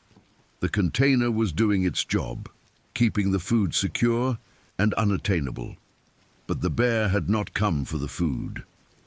At 3:17 a.m. on March 9th, 2025, Michael woke to the sound of their tent zipper being tested from the outside. The sound was subtle, a soft metallic whisper as something large and curious manipulated the zipper pull. Michael lay perfectly still, heart hammering, as he listened to the methodical exploration happening just inches from his head. Laura stirred beside him, and Michael placed a gentle hand on her arm, silently communicating the need for absolute stillness. Through the thin nylon of their tent wall, they could hear heavy breathing and the occasional soft grunt. The bear, for Michael was now certain that's what it was, spent several minutes examining the tent, occasionally pressing against the fabric with its nose or paw. The tent bowed inward under the pressure, bringing the bear to within inches of their bodies. Michael's mind raced through options. Their bear spray was clipped to his pack, just outside the sleeping bag, but inside the tent. Moving to reach it would require sitting up and potentially startling the bear. The Park Service protocol was clear. In your tent at night, lie still and avoid confrontation unless actually attacked. The investigation continued for nearly 15 minutes, the longest 15 minutes of their lives. They could smell the bear now, a powerful musky odor mixed with the scent of pine and earth. Several times they heard the sound of claws against the tent fabric, testing its strength. Finally, the presence outside withdrew. They heard heavy footsteps moving away from the tent, accompanied by occasional grunts and snuffles as the bear continued exploring their campsite. The sounds gradually faded, moving toward the edge of their camping area. Michael and Laura lay motionless for another hour, neither daring to speak or move. Only when the first hints of dawn began to lighten the tent walls did Michael whisper, "I think it's gone." "Are you sure?" Laura's voice was barely audible. "Pretty sure, but we're leaving today, as soon as there's enough light to pack." When they finally emerged from the tent at first light, the evidence of their nocturnal visitor was everywhere. Large paw prints circled the tent in a complete orbit, each track showing the distinctive long claws of a grizzly bear.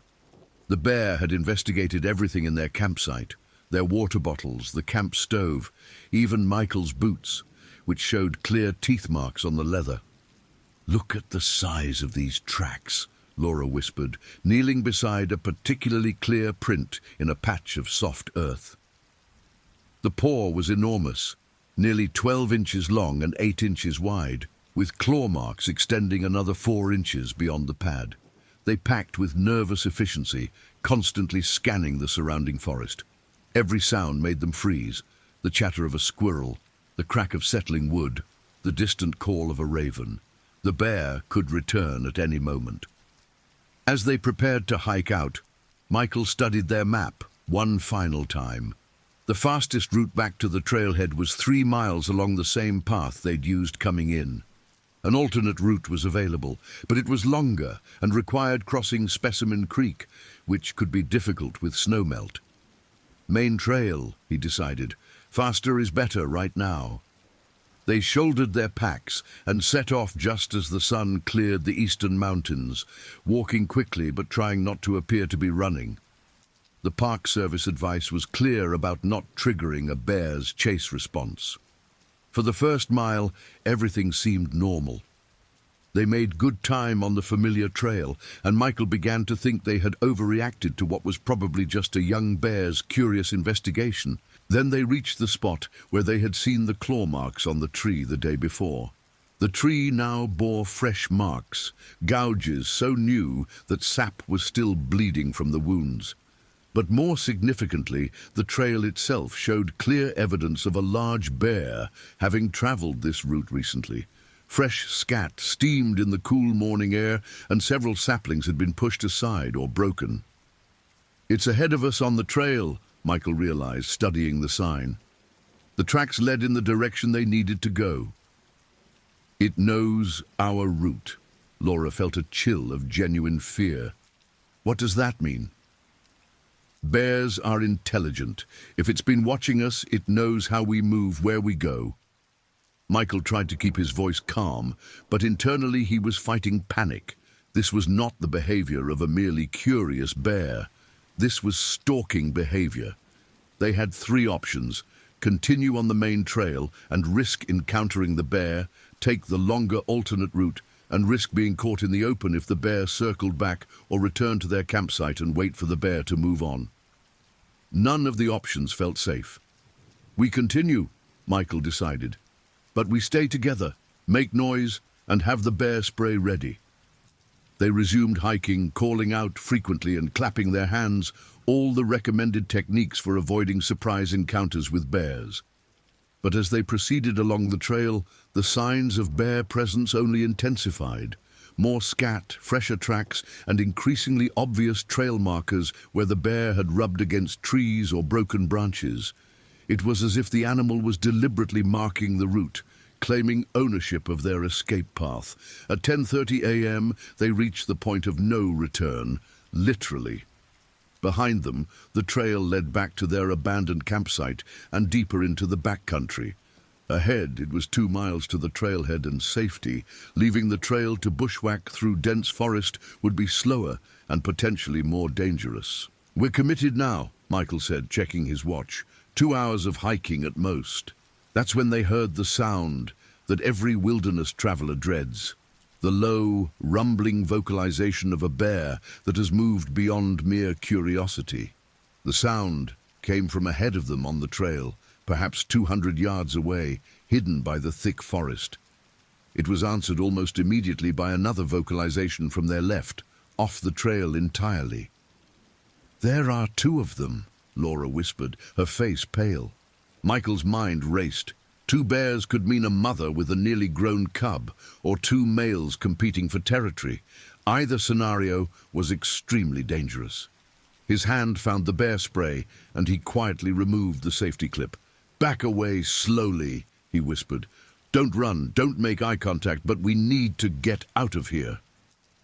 They began backing along the trail, step by careful step, trying to put distance between themselves and the sounds ahead.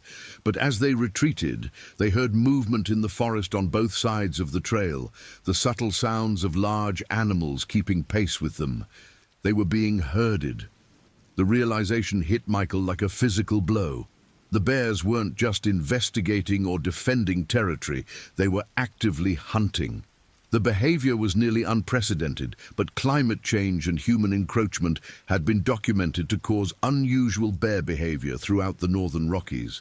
"Laura," he said quietly, "when I say run, you run as fast as you can toward the trailhead. Don't stop. Don't look back. I'll be right behind you." "No," she said firmly. "We stay together." "Laura!" "No!" Her voice carried a steel he'd never heard before. "Whatever happens, we face it together."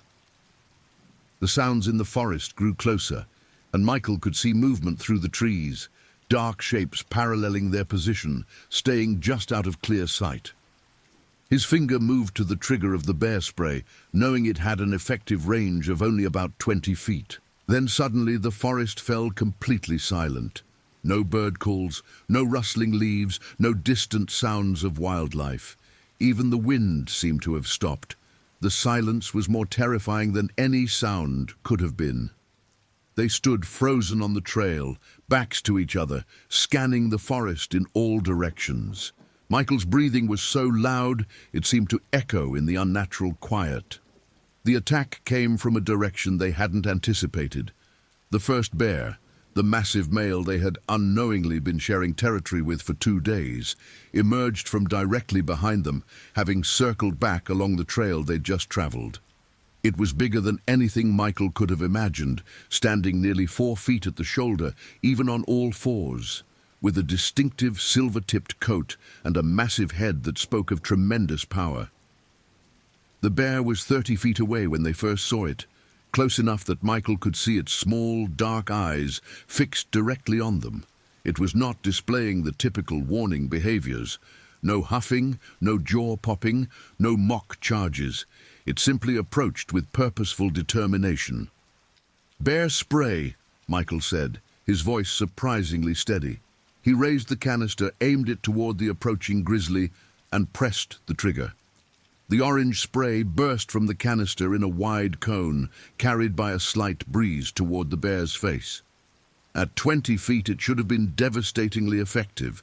Most bears fled immediately upon contact with the pepper-based deterrent. This bear barely slowed. It shook its head, sneezed once, and continued advancing. Either the wind had dispersed the spray too much, or this particular animal had previous experience with pepper spray and had learned to tolerate it. "Run," Michael said. They ran.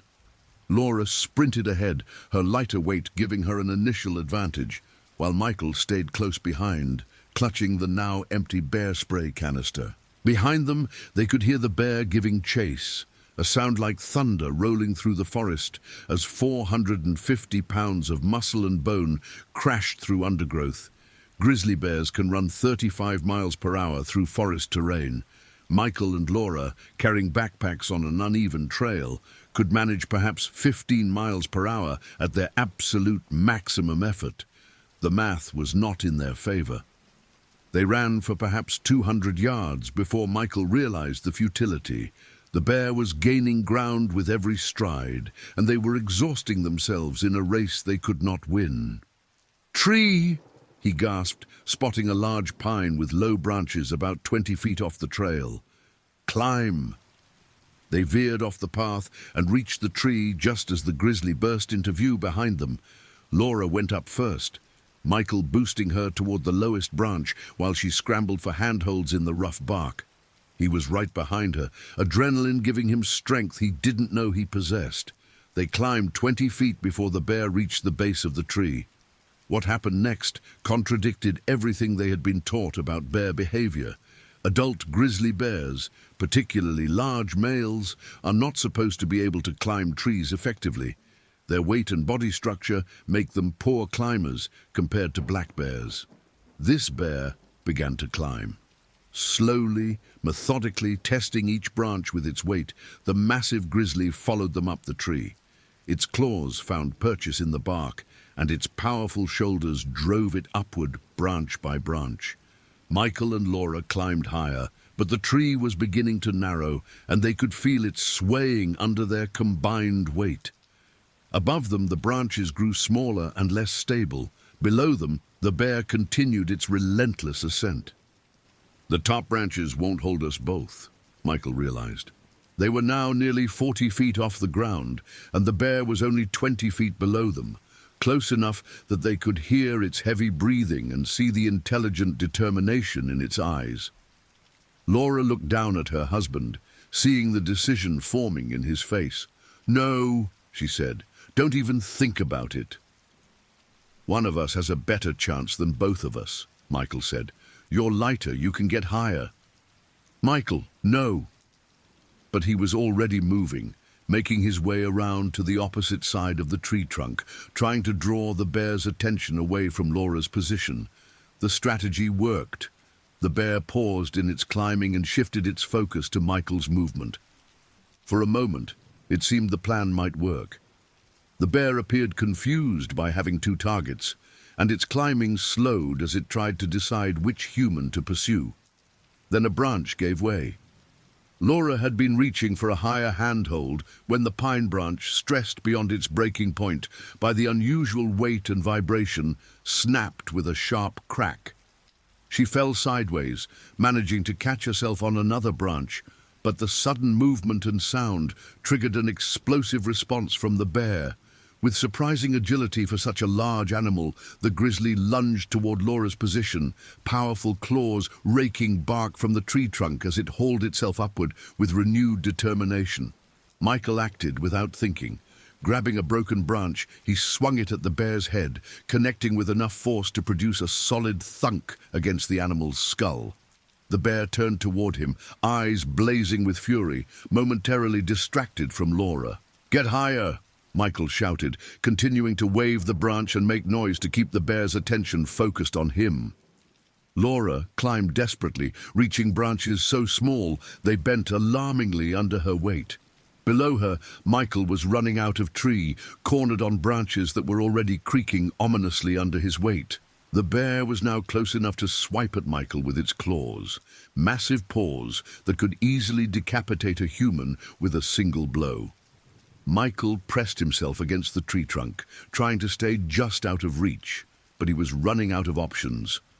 That's when the second bear appeared. The female grizzly, smaller but faster than the male, emerged from the forest below them and began circling the base of the tree. She was vocalizing constantly, a series of grunts and huffs that seemed to be communicating with the male above. Michael and Laura were now trapped between two grizzly bears with no viable escape route. The tree that had seemed like salvation was becoming their tomb. The male bear, perhaps emboldened by the presence of its companion, made a final surge upward, reaching for Michael with outstretched claws. Michael jerked backward, lost his grip, and fell. He dropped nearly 10 feet before managing to catch another branch, the impact nearly dislocating his shoulder. But the sudden movement and his cry of pain triggered something primal in both bears. The chase was over. The hunt had begun. The male bear descended with shocking speed, using its claws and weight to rappel down the tree trunk. The female below positioned herself to prevent any escape, pacing back and forth with obvious agitation. Michael hung from his precarious branch, looking up at Laura 30 feet above him. Their eyes met, and in that moment they both understood that one of them was not going to survive this encounter. "I love you," Michael called up to her. "Don't ever forget that." "Don't you dare give up," Laura shouted back, tears streaming down her face. "We're getting out of this together." But as the male grizzly dropped to the ground and was joined by its companion, Michael knew that his wife's survival depended on the bears focusing their attention on a single target. He dropped from the tree. It was a calculated decision made in a split second of clarity. By dropping voluntarily, he could control his landing and potentially retain some mobility. If the bears pulled him down, he would have no chance at all. Michael hit the ground hard, rolling to absorb impact, and immediately began backing away from the tree where Laura remained hidden in the upper branches. He was trying to lead the bears away from her position, hoping they would follow him and lose interest in climbing. Both grizzlies immediately focused on him, the moving target now on their level. But instead of charging immediately, they began the behavior known to researchers as escorting, moving to flank him and control his movements.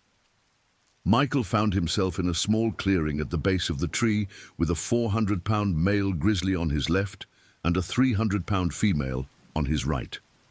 They were not attacking yet, but they were clearly coordinating their movements to prevent his escape. He had one advantage.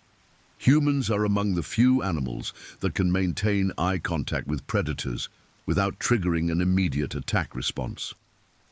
Michael fixed his gaze on the larger male, the apparent leader, and began speaking in a low, steady voice. "Easy, bear. Easy. I'm not a threat to you. I'm just trying to leave your territory." The male tilted its head slightly, as if considering Michael's words. Bears are intelligent animals, capable of learning and problem-solving, and this one seemed to be evaluating the situation rather than simply reacting with aggression. For several long moments, they faced each other in an unprecedented standoff. Two apex predators acknowledging each other's presence and capabilities. Michael was acutely aware that the slightest wrong movement could trigger an explosion of violence that would end his life in seconds. Above them, Laura clung to her high perch, watching the drama unfold below her with helpless terror. She could see everything: the bear's body language, Michael's careful positioning, the way all three animals were reading each other's intentions. The standoff lasted nearly 5 minutes, an eternity in such circumstances. Michael's legs were beginning to shake from adrenaline and the strain of remaining perfectly still, but he didn't dare move. The bears seemed content to wait, perhaps hoping he would make a mistake that would justify their attack. Then the wind shifted, and everything changed. A gust of mountain air carried Michael's scent directly toward the female bear, and she responded with an immediate behavioral shift. Her ears flattened against her head, her lips pulled back to reveal massive canine teeth, and she began the huffing vocalization that signals imminent attack. Michael had perhaps 2 seconds to react.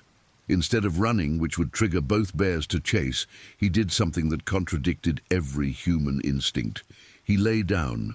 Rolling onto his back in a submissive posture, Michael covered his neck with his hands and drew his knees up to protect his vital organs.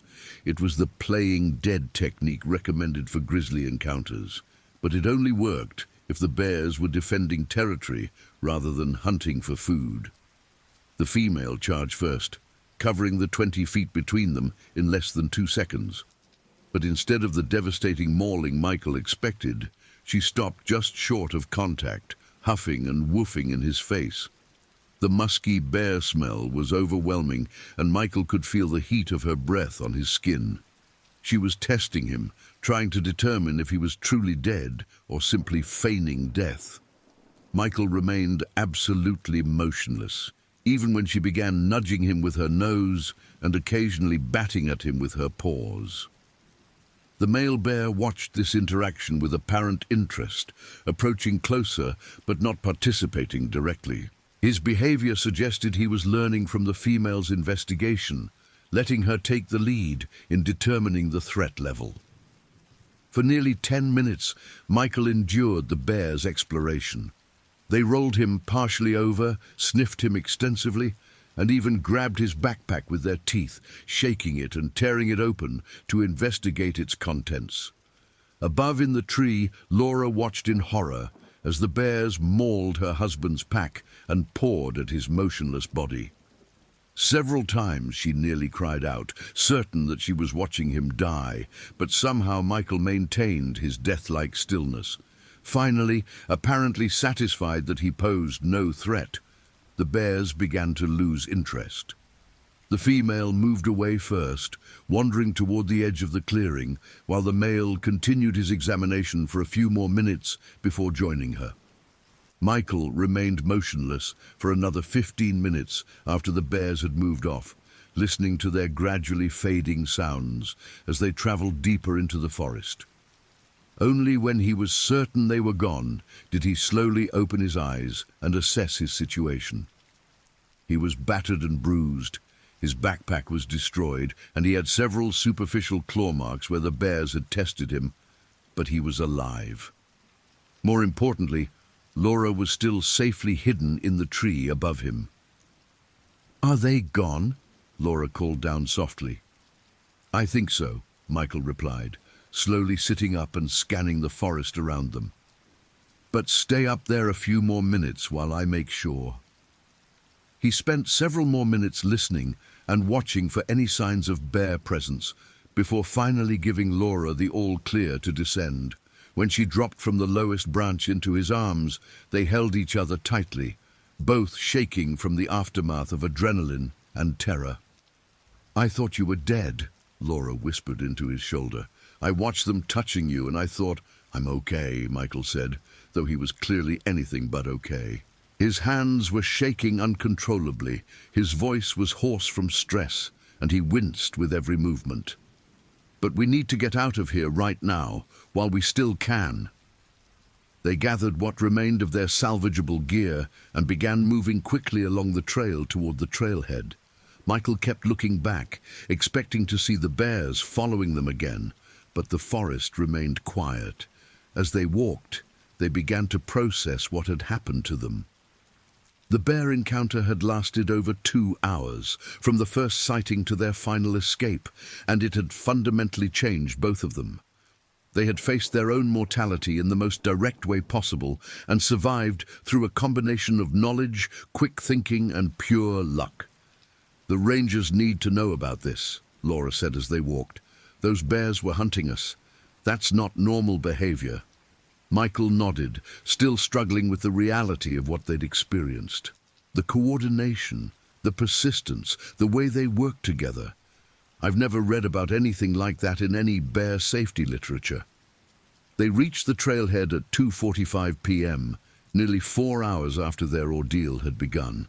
The parking lot looked surreal after their wilderness experience, normal, civilized, safe. Their car sat exactly where they'd left it, covered with pine pollen and bird droppings, a mundane reminder of the world they'd temporarily left behind. As Michael fumbled with the car keys, his hands still shaking, Laura looked back at the trailhead sign with its cheerful warnings about bear safety and wilderness preparedness. Everything they'd done had been right. Proper food storage, carrying bear spray, following established protocols. None of it had mattered when faced with bears exhibiting unprecedented hunting behavior. "Let's go home," she said quietly. The drive out of the park passed in relative silence, both of them lost in thought as they processed their experience. It wasn't until they reached the park's main visitor center that they decided to report the encounter to rangers.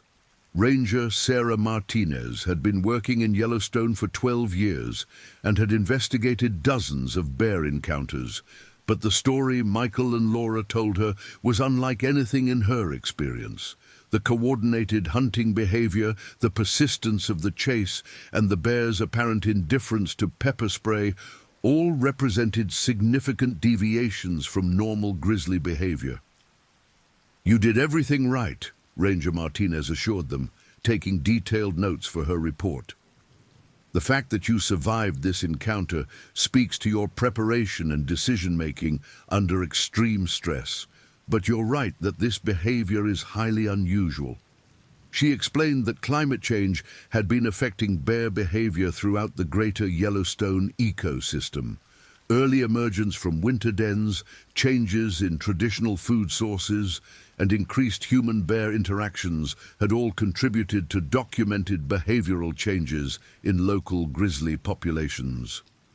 "We'll need to close this area temporarily while we investigate," she said, "and we'll want to interview you both more extensively once you've had time to process what happened." Michael and Laura spent that night in a hotel in Jackson Hole, neither of them able to sleep despite their exhaustion.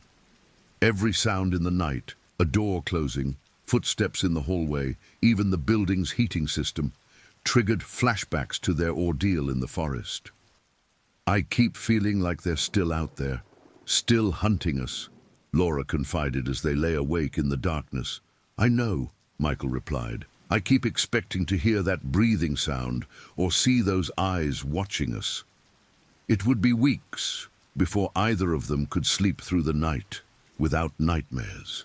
In the days that followed, their story attracted attention from wildlife researchers, park officials, and eventually media outlets. The coordinated hunting behavior they described was so unusual that it prompted a broader investigation into grizzly bear behavioral changes throughout the Northern Rockies. Dr. Jennifer Walsh, a bear biologist with the Montana Department of Fish, Wildlife and Parks, interviewed them extensively about their experience. "What you described represents a significant departure from documented grizzly behavior patterns," she explained.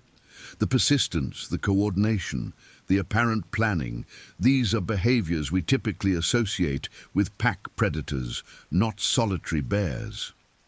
The investigation that followed their report led to temporary closures of several backcountry areas in Yellowstone while researchers studied local bear populations.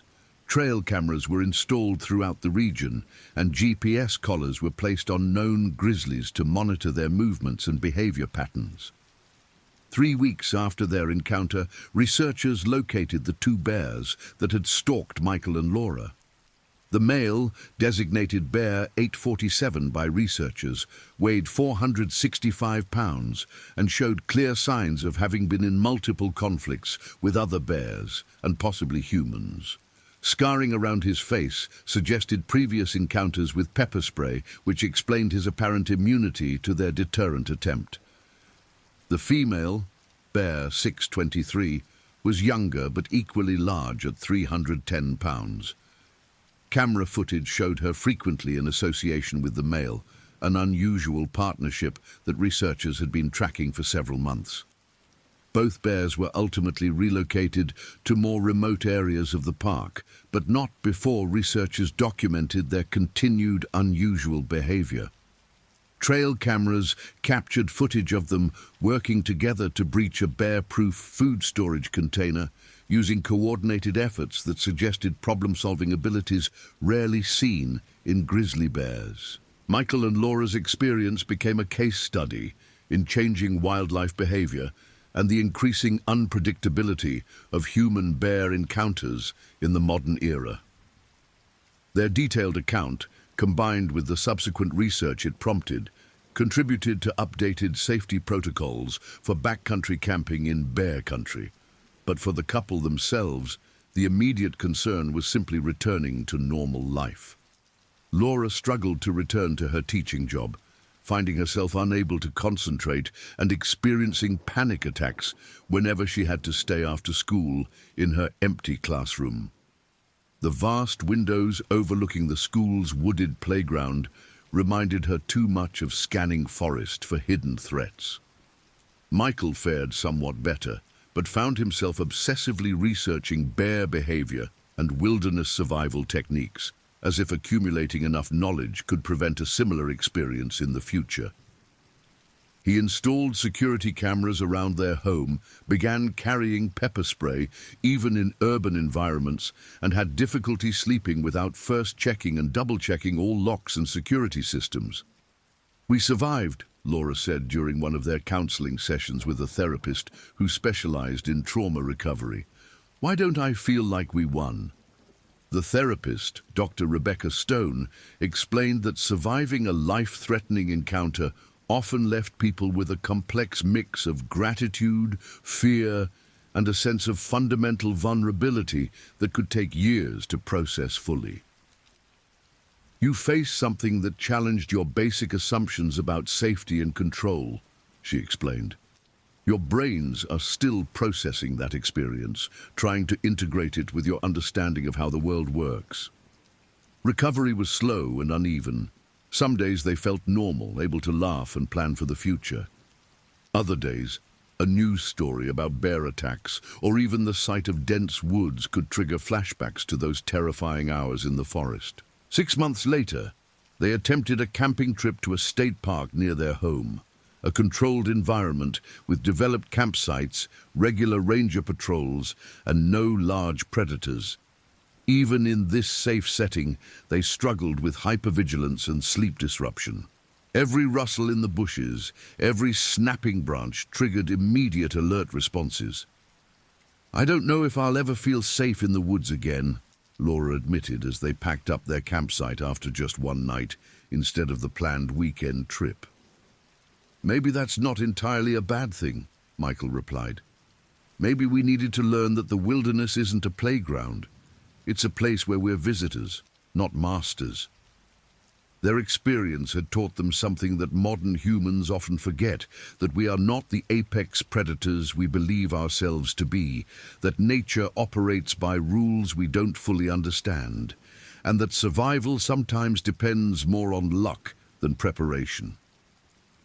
A year after their encounter, Michael and Laura received a call from Ranger Martinez. The 2 bears that had stalked them had been found dead. The male from what appeared to be injuries sustained in a territorial fight with another bear. The female from a suspected poisoning incident possibly related to consuming contaminated fish from a polluted stream. "I thought you should know," the ranger said. "The case is officially closed now." But for Michael and Laura, closure remained elusive. They had survived their encounter, but they carried its lessons with them every day. A heightened awareness of their own vulnerability, a deeper respect for the power of nature, and an understanding that some experiences change us in ways we can never fully predict or control. Their honeymoon in Yellowstone had lasted only 3 days instead of the planned week, but it had given them something beyond the romantic memories they had expected. It had tested their partnership under the most extreme circumstances possible and revealed the depths of their commitment to each other. "Would you do anything differently?" Laura asked Michael as they sat on their porch one evening, watching the sunset paint the sky in brilliant colors. Michael considered the question carefully. They had followed every safety protocol, made smart decisions under pressure, and ultimately survived through a combination of knowledge, courage, and luck. "No," he said finally, "we did everything right. Sometimes that's all you can do, and sometimes it's enough." In the end, their story became more than just a tale of survival. It became a testament to human adaptability, the strength that can be found in partnership, and the humbling recognition that in the vast wilderness of our world, we are all just visitors, hoping to pass through safely and return home with stories to tell. The next stories: the Kaktovik ordeal, a family's nightmare in the Arctic wilderness. The Beaufort Sea stretched endlessly before them, a steel-grey expanse that seemed to merge with the overcast sky at some indefinable horizon. Dr. James Michael Caldwell, a marine biology professor at the University of Washington, adjusted his binoculars and scanned the shoreline of Barter Island, Alaska, where the Inupiat village of Kaktovik sat like a collection of colorful toy blocks against the vast Arctic tundra. It was July 29th, 2024, and the temperature hovered at a deceptively mild 42 degrees Fahrenheit, though the wind off the sea carried the bone-deep chill that defined this place, even in the height of summer. "Dad, I can see the village from here," 12-year-old Ryan Thomas Caldwell called out, his voice bright with excitement as he stood at the bow of the chartered fishing vessel, Arctic Wanderer. His sandy brown hair whipped in the constant breeze, and his cheeks had already taken on the ruddy glow that came from exposure to the Arctic air. Ryan had inherited his father's tall, lean frame and his mother's bright hazel eyes, along with an insatiable curiosity about the natural world that had made him the perfect companion for this expedition. Sarah Elizabeth Caldwell, a pediatric nurse at Seattle Children's Hospital, emerged from the boat's small cabin with their 9-year-old daughter, Emily Grace, in tow. Emily, smaller and more delicate than her brother, had her mother's auburn hair braided tightly to keep it from tangling in the wind. Her green eyes were wide with wonder as she took in the alien landscape before them, so different from their home in the Pacific Northwest. "It's like we're at the edge of the world," Sarah murmured, wrapping her arms around both children as they stood together at the rail. She had taken 3 weeks off from the hospital for this trip, her first real vacation in over 2 years. The stress lines around her eyes had already begun to soften during their journey north, and James felt a surge of affection as he watched her drink in the wild beauty of this place. Captain Erik Johansson, a weathered Norwegian in his 60s, who had been running charter trips in Arctic waters for over 30 years, reduced the engine to an idle as they approached the shallow waters near the beach, where they planned to make camp. His ice-blue eyes constantly scanned the water and shoreline, with the practiced vigilance of someone who understood that the Arctic demanded respect and constant awareness. "Dr. Caldwell," Erik called out in his heavily accented English, "we need to be very careful about the landing site. The bears, they come to this area regularly to hunt seals. Last week, another charter captain saw 3 different bears within a half-mile stretch of beach." James nodded, his expression growing serious. He had done extensive research before planning this trip, reading every available report about polar bear activity in the Kaktovik region. The area was known for having one of the highest concentrations of polar bears in Alaska, particularly during the summer months when the sea ice retreated and the bears were forced to spend more time on land. It was this very fact that had drawn him here. As a marine biologist studying the impact of climate change on Arctic ecosystems, he wanted to observe these magnificent predators in their natural habitat, though he fully understood the risks involved. "What's our best option for a campsite?" James asked, pulling out a detailed topographical map of Barta Island that he had laminated for protection against the elements. Erik pointed to a section of beach about a quarter-mile east of where they currently sat. There, where the gravel bar extends into the water, good visibility in all directions, and there's a small creek for fresh water. Most importantly, it's downwind from the village's food storage areas, so bears are less likely to investigate our scent. The boat's other passenger, Dr. Margaret Chen, a wildlife photographer and documentary filmmaker who had joined the expedition to document James's research, was already unpacking her extensive camera equipment. Margaret, a petite woman in her early 40s with short black hair streaked with premature grey, had spent the better part of 2 decades filming in some of the world's most remote and dangerous locations. Her work had been featured in National Geographic, BBC Nature, and numerous wildlife documentaries, but this was her first extended stay in polar bear territory. "The light is perfect right now," Margaret said, adjusting the settings on her primary camera. "If we're going to encounter any bears, the best filming opportunities will be during the golden hours, early morning and late evening when they're most active." Emily tugged on her father's jacket sleeve. "Daddy, are we really going to see polar bears, real ones?" James crouched down to his daughter's eye level, his expression gentle but serious. "We might, sweetheart. That's why we've practiced all our safety protocols so many times. Do you remember what we do if we see a bear?" Emily's face scrunched up in concentration as she recited the instructions they had drilled into both children during their preparations. "We stay calm. We don't run. We make ourselves look big, and we back away slowly while making noise." "That's right," James said, ruffling her hair. "And most importantly, we never get between a mother bear and her cubs," Ryan chimed in, having overheard the conversation. "Exactly," Sarah added, though James could detect the underlying tension in her voice. Despite her agreement to this expedition, he knew she harbored serious reservations about bringing their children into such a potentially dangerous environment. They had discussed it extensively over the past 6 months, weighing the educational value and once-in-a-lifetime experience against the very real risks involved. Eric began maneuvering the boat toward their chosen landing site, his experienced hands steady on the wheel as he navigated the shallow waters.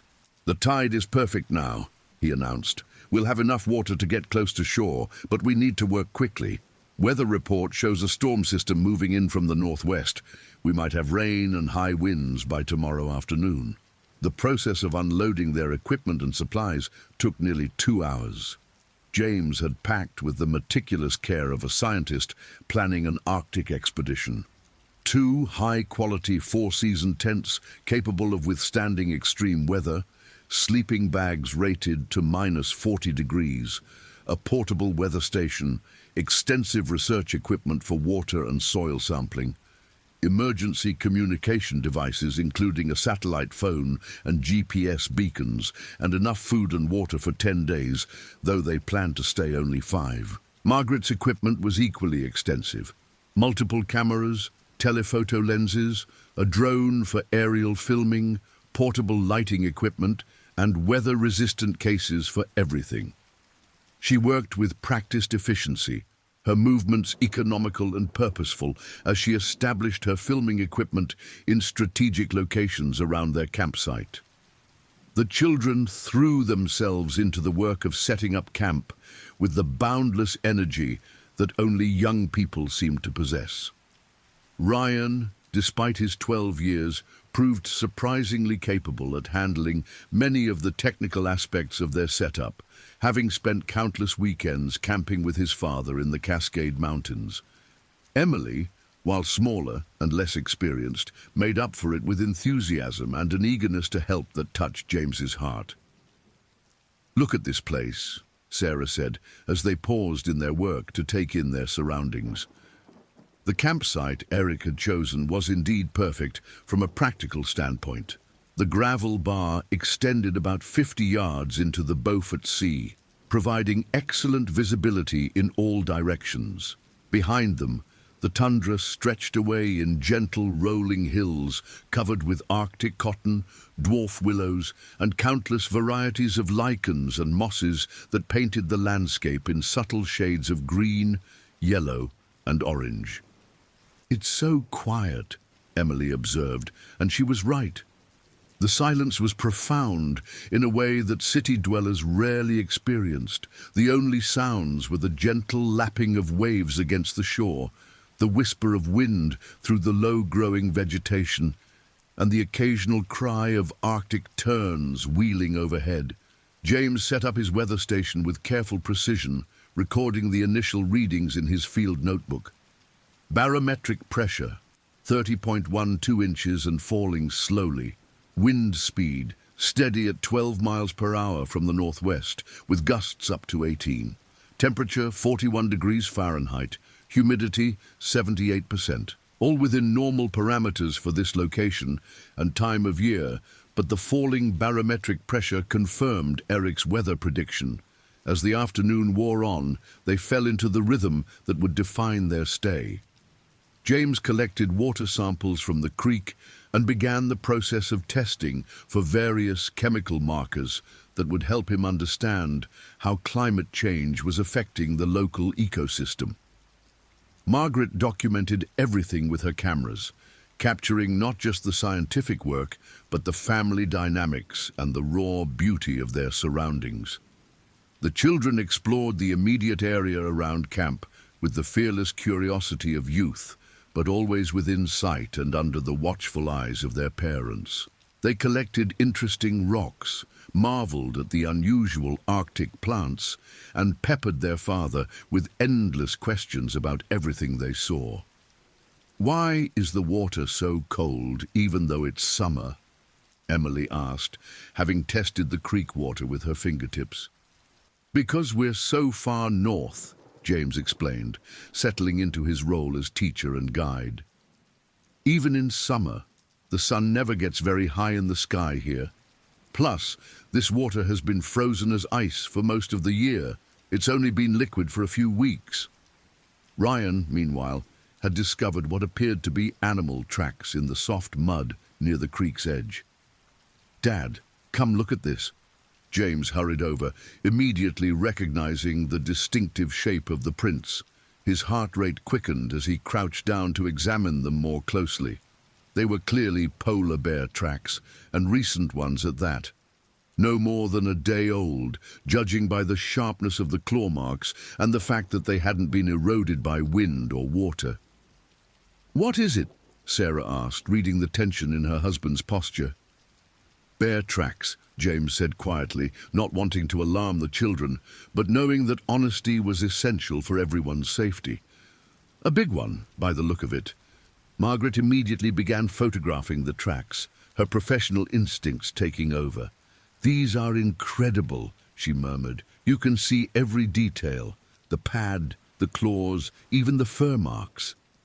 Eric, who had been preparing to depart in the Arctic Wanderer, came over to examine the tracks as well. His weathered face grew serious as he studied the prints. "Adult male," he said definitively. "Large one, maybe 800–900 pounds." "How can you tell?" Ryan asked. "Fascination overcoming any fear." "Size of the paw," Eric explained, placing his own weathered hand next to the track for comparison. The bear's paw print was nearly twice the size of the captain's hand. "And the depth shows how much weight behind it. This is a big bear, and he was moving slowly, not running. That means he was hunting, probably looking for seals along the shoreline." James felt a chill that had nothing to do with the Arctic air. "How recently?" Eric examined the edges of the tracks more closely, even pressing his finger gently into the mud beside them. "Yesterday evening, maybe early this morning. Hard to tell exactly, but fresh." The implications were clear to everyone. They were camped in an area that polar bears frequented, and a large male had been through this exact spot within the last 24 hours. The excitement of the expedition suddenly took on a more sobering cast. "Should we move the camp?" Sarah asked, her protective instincts as a mother overriding any disappointment she might feel about relocating. Eric shook his head. "This whole area is bear territory. Moving a few hundred yards won't make much difference. Better to stay where we have good visibility and prepare properly." They spent the next hour implementing enhanced safety protocols. James set up a perimeter of motion-activated lights around their campsite, powered by portable batteries and designed to detect large movement within a 50-yard radius. Margaret positioned several of her remote cameras at strategic points, not just for filming purposes, but as an early warning system that would alert them to any approaching wildlife. Most importantly, they established a watch schedule. Throughout their stay, one adult would remain awake and alert at all times, particularly during the dawn and dusk hours when polar bears were most active. They also reviewed their emergency procedures one more time.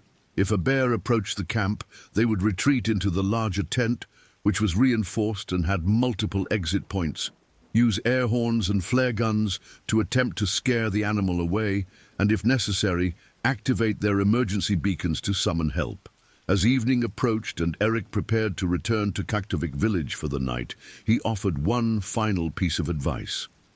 "Remember, polar bears are not like other bears. They're not afraid of humans. They're curious, intelligent, and they see everything as potential food. If one decides to investigate your camp, it won't be scared away easily." The boat's engine faded into the distance, leaving the Caldwell family and Margaret Chen truly alone in one of the most remote and wild places on Earth. The silence that followed was both beautiful and unnerving. The absence of any human sounds except their own voices and movements. Dinner that first evening was a relatively festive affair. James had packed high-quality, freeze-dried meals that, when prepared properly, were actually quite tasty. They ate inside the larger tent as the temperature began to drop with the approaching night, sharing stories and observations from their first day in the Arctic. "I can't believe how different everything is here," Emily said between bites of beef stew. "It's like being on another planet." "In some ways it is," Margaret agreed. "This ecosystem is unlike anywhere else on Earth. It's one of the last truly wild places left on our planet." Ryan had been unusually quiet during dinner, and James noticed him glancing frequently toward the tent entrance. "What's on your mind, buddy?" "I keep thinking about that bear," Ryan admitted. "Is it still out there somewhere?" It was a perfectly reasonable question, and one that was probably on everyone's mind. James chose his words carefully, wanting to be honest without creating unnecessary fear. "Probably," he said. "Polar bears have huge territories. They might wander for hundreds of miles looking for food. That bear could be 20 miles from here by now, or it could be just over that hill. That's why we're being so careful about our safety precautions." Sarah reached over and squeezed Ryan's hand. "That's also why we practiced everything so many times before we came here. We know what to do, and we're well prepared." As darkness began to fall, though in the Arctic summer, darkness was relative, more of a deep twilight than true night, they settled into their sleeping arrangements. James and Sarah shared one tent with Emily, while Ryan, proud of his growing maturity, had been given the privilege of sharing the second tent with Margaret, who had volunteered to take the first watch. The sound that woke James at 3:17 a.m. was so subtle that at first he wasn't sure what had roused him from sleep. It was a soft, scraping sound, like something heavy being dragged across gravel. He lay perfectly still in his sleeping bag, listening intently, his heart beginning to race as his mind processed what he might be hearing. There it was again. Definitely not the wind, not the waves, but something moving outside their tent. Something large. Very slowly, James reached for the flashlight beside his sleeping bag, then carefully unzipped the tent entrance just enough to peer outside. The Arctic twilight provided enough visibility to make out the general shapes of their campsite, but the shadows made it difficult to distinguish details. At first he saw nothing unusual. Their equipment was where they had left it, the other tent was intact, and there was no sign of disturbance. Then, at the very edge of his vision, something moved near the creek. James's blood turned to ice water in his veins. A massive white shape was moving slowly along the creek bank, its head down, as if following a scent trail. Even at a distance of perhaps 70 yards, the animal's size was unmistakable. It was the largest polar bear James had ever seen, even in photographs. Moving with infinite care not to make any sudden sounds, James reached for the air horn that he kept within arm's reach. His hands were shaking slightly, not from fear exactly, but from the overwhelming adrenaline response that came from being in the presence of one of nature's most perfect predators. The bear raised its head, and for a heart-stopping moment, James could swear that it was looking directly at their tent. The animal's black nose was working constantly, testing the air for scents, and James realized with growing alarm that their scent was undoubtedly being carried on the wind directly toward the bear. For several minutes, that felt like hours. Neither the bear nor James moved. The animal seemed to be evaluating the situation, processing the unfamiliar scents, and trying to determine whether they represented a threat, an opportunity, or something to be ignored. James could see the bear's massive head turning slowly from side to side, taking in every detail of their campsite. Then, with fluid grace that belied its enormous size, the bear began moving toward them. James's training took over. He gently shook Sarah awake, placing his finger to his lips to indicate the need for silence. Her eyes went wide as he whispered the single word that they had all hoped they would never hear. Bear. Sarah's response was immediate and perfect. She quietly woke Emily, while James reached for their emergency communication devices. Margaret, he knew, was already awake and on watch in the other tent. He could only hope that she had seen the approaching animal and was preparing accordingly. The bear was now close enough that James could make out individual details. It was a male, certainly, massive and muscular, with the characteristic narrow head and long neck of its species. Its fur was not the pure white of children's book illustrations, but rather a cream color with yellowish tones, and James could see that it was in excellent physical condition, well-fed and powerful. Most unnervingly, the bear was displaying none of the behaviors that might indicate fear or uncertainty.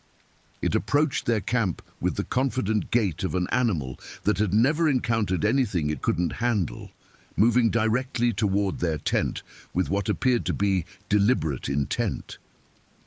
"Margaret," James whispered as loudly as he dared, hoping she could hear him in the other tent. "Are you seeing this?" Her response came immediately, barely audible but clearly tense. "Yes, it's been circling for about 10 minutes. I think it's trying to identify what we are." The bear was now close enough that James could hear its breathing, deep, regular inhalations that spoke of an animal in perfect physical condition and completely at ease in its environment. The sound was terrifying in its normalcy, a reminder that to this creature, they were nothing more than an interesting curiosity in its territory. Emily had awakened and immediately understood the gravity of the situation. To her credit, she remained perfectly still and quiet, though James could see the fear in her wide eyes. Sarah had positioned herself protectively over their daughter, ready to shield her with her own body if necessary. The bear stopped approximately 20 yards from their tent and sat back on its haunches, a behavior that in any other context might have seemed almost comical. But there was nothing amusing about the way the animal studied their shelter, its dark eyes intelligent and calculating. "What is it doing?" Emily whispered, her voice barely audible. "Trying to figure out what we are," James replied just as quietly. To him, we're something he's never seen before. Margaret's voice came from the other tent, still barely a whisper. "I'm getting this on camera. The behavior is incredible. He's showing classic investigative patterns." For nearly 15 minutes, the bear remained in position, occasionally shifting its weight or turning its head to catch different scent currents, but never taking its attention off their tents. James began to hope that the animal's curiosity would eventually be satisfied and it would move on in search of more familiar prey. Then the bear stood up. When a polar bear rises to its full height, the effect is overwhelming. This animal, which James estimated at close to 9 feet tall when standing upright, represented thousands of years of evolution, perfecting the art of survival in one of Earth's most hostile environments. Its black nose continued working, and James realized with growing dread that their human scent was probably unlike anything the bear had ever encountered. The bear began walking again, this time directly toward James's tent. "Emergency beacon," Sarah whispered urgently. James was already reaching for the device, but he hesitated. Activating the beacon would bring help eventually, but they were hundreds of miles from the nearest rescue facility. Even if a helicopter were dispatched immediately, it would be hours before help arrived. They needed to survive on their own. The bear was now close enough that James could see the individual guard hairs in its coat, could observe the way its massive paws made no sound despite its weight. The animal moved with the fluid confidence of an apex predator, and James realized that all their preparation, all their safety protocols, might prove inadequate against this magnificent and deadly creature. "Get ready to use the air horn," he whispered to Sarah, while quietly unzipping one of the tent's alternate exits. If they needed to run, they would have multiple options. Though James knew that running from a polar bear was generally futile, the animals could reach speeds of up to 25 miles per hour and had virtually unlimited endurance. The bear reached their tent and stopped, its massive head just feet away from where they lay. James could hear its breathing clearly now, could smell the wild, musky scent of its fur. For a moment that seemed to stretch into infinity, Predator and prey regarded each other through the thin nylon wall of the tent. Then the bear did something that none of them had expected. It lay down.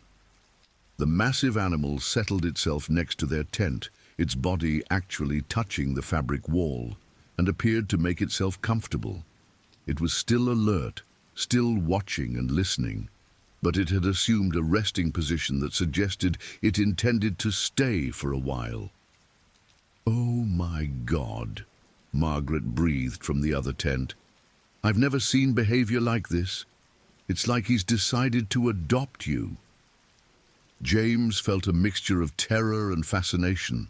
This was unprecedented behavior, at least in his experience and research.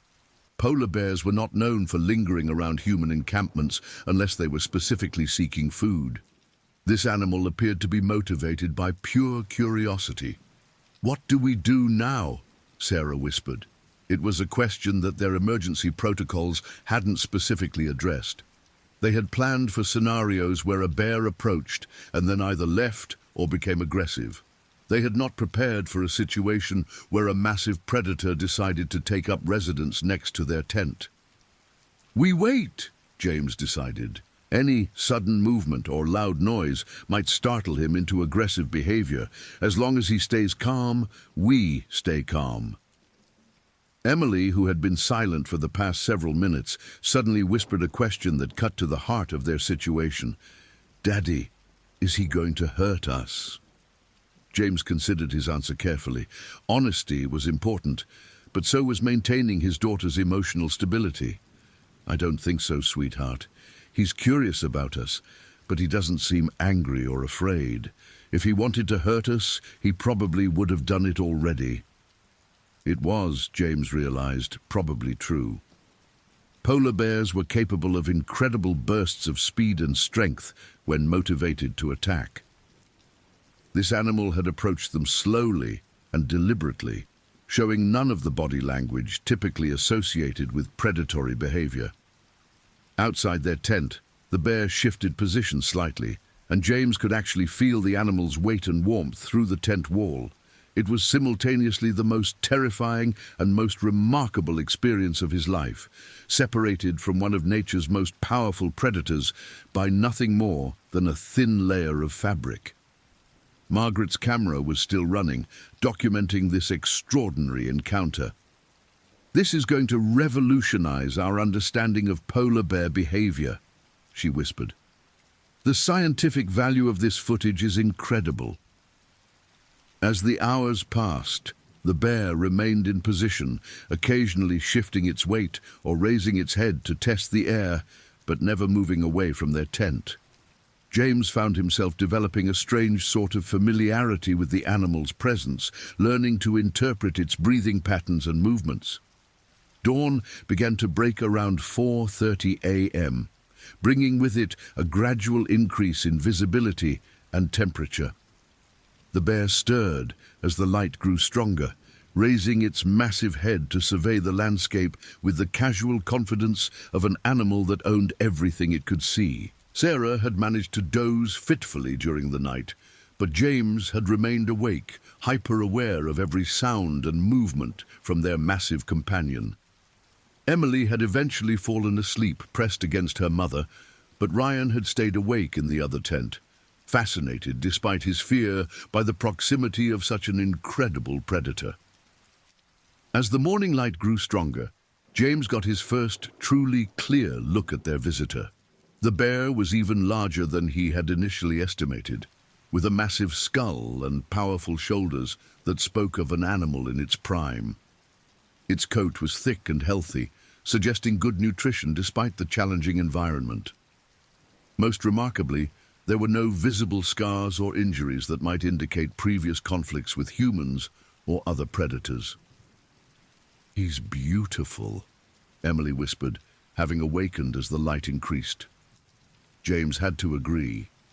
Whatever else could be said about their situation, they were witnessing one of nature's most magnificent creatures in its natural habitat, displaying behaviors that few humans had ever observed. The scientific part of his mind was cataloging every detail, even as the protective father in him remained focused on keeping his family safe. Around 6 a.m., the bear finally showed signs of restlessness.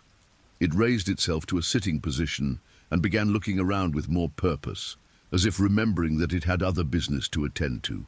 James felt a mixture of relief and disappointment. Relief that their ordeal might be ending. Disappointment that this remarkable encounter was drawing to a close. The bear stood slowly, stretching in a manner remarkably similar to a large dog waking up from a nap. It looked once more at their tent, as if taking a final inventory of these strange creatures it had discovered, then began walking toward the creek. "I think he's leaving," Sarah whispered. They watched through the tent's mesh window as the enormous animal made its way back toward the water, moving with the same unhurried confidence it had displayed throughout the night. At the creek's edge, it paused to drink, its pink tongue lapping at the cold water, before continuing north along the shoreline. Within minutes, the bear had disappeared over a low rise in the tundra, leaving no evidence of its presence except the depression in the ground where it had lain, and the memory of one of the most extraordinary wildlife encounters any of them had ever experienced. "Is it really gone?" Emily asked, her voice small and uncertain. James waited several more minutes, scanning the landscape carefully with binoculars, before answering. "I think so, but we'll need to be extra careful for the rest of our stay. Where there's one bear, there could be others." The remainder of that morning was spent in a state of hyper-alert calm. Everyone moved carefully and deliberately, speaking in quiet voices and constantly scanning their surroundings for any sign of wildlife. Margaret reviewed the footage she had captured, marveling at the quality of the documentation they had achieved. "This is going to be featured in every wildlife documentary for the next 10 years, she said, showing them some of the clearer images on her camera's display screen. "The behavior we witnessed last night, it's completely unprecedented in the literature." James had to agree. In all his research on polar bear behavior, he had never encountered reports of such prolonged, non-aggressive interaction between the animals and humans. Most encounters were either brief sightings at a distance or aggressive confrontations that ended badly for one party or the other. Ryan, who had spent the morning sketching in his journal, looked up from his drawing. "Do you think he'll come back?" It was a question that all of them had been considering. James studied the landscape, trying to think like a polar bear, trying to understand what might motivate the animal to return. "It's possible," he admitted. "We represent something new in his territory, something he's never encountered before. He might come back to investigate further, or he might decide we're not worth his attention and continue hunting elsewhere." Sarah was already beginning to pack some of their non-essential equipment. "Maybe we should consider leaving early. We've got incredible footage and documented some amazing behavior. There's no shame in prioritizing safety." James felt torn between his scientific curiosity and his responsibility as a father. The encounter had been remarkable from a research perspective, providing insights into polar bear behavior that could prove valuable for conservation efforts. But the safety of his family had to take precedence over any scientific considerations. Before he could answer, Margaret's sharp intake of breath drew everyone's attention. She was looking through the viewfinder of her camera, which was equipped with a powerful telephoto lens. "There's another one," she said quietly. James grabbed his binoculars and followed Margaret's gaze toward the north, where their visitor had disappeared earlier that morning. At first, he saw nothing but the rolling tundra and patches of remaining snow. Then, at the very limit of his vision, he spotted movement. It was, indeed, another polar bear, this one smaller than their overnight companion, but still unmistakably adult. The bear was following what appeared to be the same path along the creek that the first animal had taken, moving toward their campsite with the same purposeful gait. "That's a female," Margaret observed, making fine adjustments to her camera settings. "And she's not alone." James felt his heart rate accelerate as he spotted what Margaret had seen. Following perhaps 20 yards behind the adult female were two much smaller shapes, cubs, probably born within the last year, still dependent on their mother for survival and protection. The situation had just become exponentially more dangerous. While adult male polar bears were formidable predators, they were generally predictable in their behavior. Females with cubs, however, were notoriously aggressive and unpredictable, viewing any potential threat to their offspring as something to be eliminated immediately and decisively. "We need to leave," Sarah said, her voice carrying the authority of a mother who sensed danger to her children. "Right now." James was already reaching for the satellite phone to call Eric. The Norwegian captain had given them his contact information and promised to remain available for emergency pickup if needed. This, James decided, definitely qualified as an emergency. The phone signal was weak but functional. Eric answered on the second ring, his voice crackling with static, but clearly concerned when he heard James's tone. "Eric, we need immediate pickup. We've had close encounters with polar bears, and there's now a female with cubs approaching our campsite." There was a pause as Eric processed this information. "How close?" James estimated the distance to the approaching bears. "Maybe half a mile and closing. We need to evacuate now." "I'm already starting the engine," Eric's voice came back. "Pack only essentials. Leave everything else. I'll be there in 20 minutes. The next 20 minutes were a blur of frantic but controlled activity. James made the difficult decision to abandon most of their research equipment and camping gear, taking only their personal belongings, emergency supplies, and Margaret's most important camera equipment. Emily and Ryan helped pack with remarkable efficiency, both understanding the gravity of their situation without needing detailed explanations. Margaret continued filming as they prepared to leave, documenting not just the approaching bears, but the family's response to the crisis. Her professional instincts remained sharp even in the face of potential danger, and James found himself admiring her composure under pressure. "There," Ryan said, pointing toward the water, "I can see the boat." The Arctic Wanderer was indeed approaching, Eric pushing the vessel at maximum safe speed through the shallow waters. James could see the captain's weathered face set in lines of concentration as he navigated toward their beach.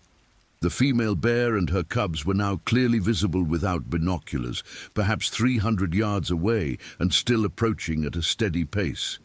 The mother's head was raised, her black nose working constantly as she tested the air for scents that might indicate food or danger. "She knows we're here," Margaret observed, still filming. "Look at her body language. She's alert, but not aggressive. She's trying to figure out what we are." Eric ran the boat as close to shore as possible, then waded through the shallow water to help with their evacuation. His eyes never stopped scanning the landscape for approaching bears as he helped load their remaining gear. "Move quickly, but don't run," he instructed. "Running triggers their chase response."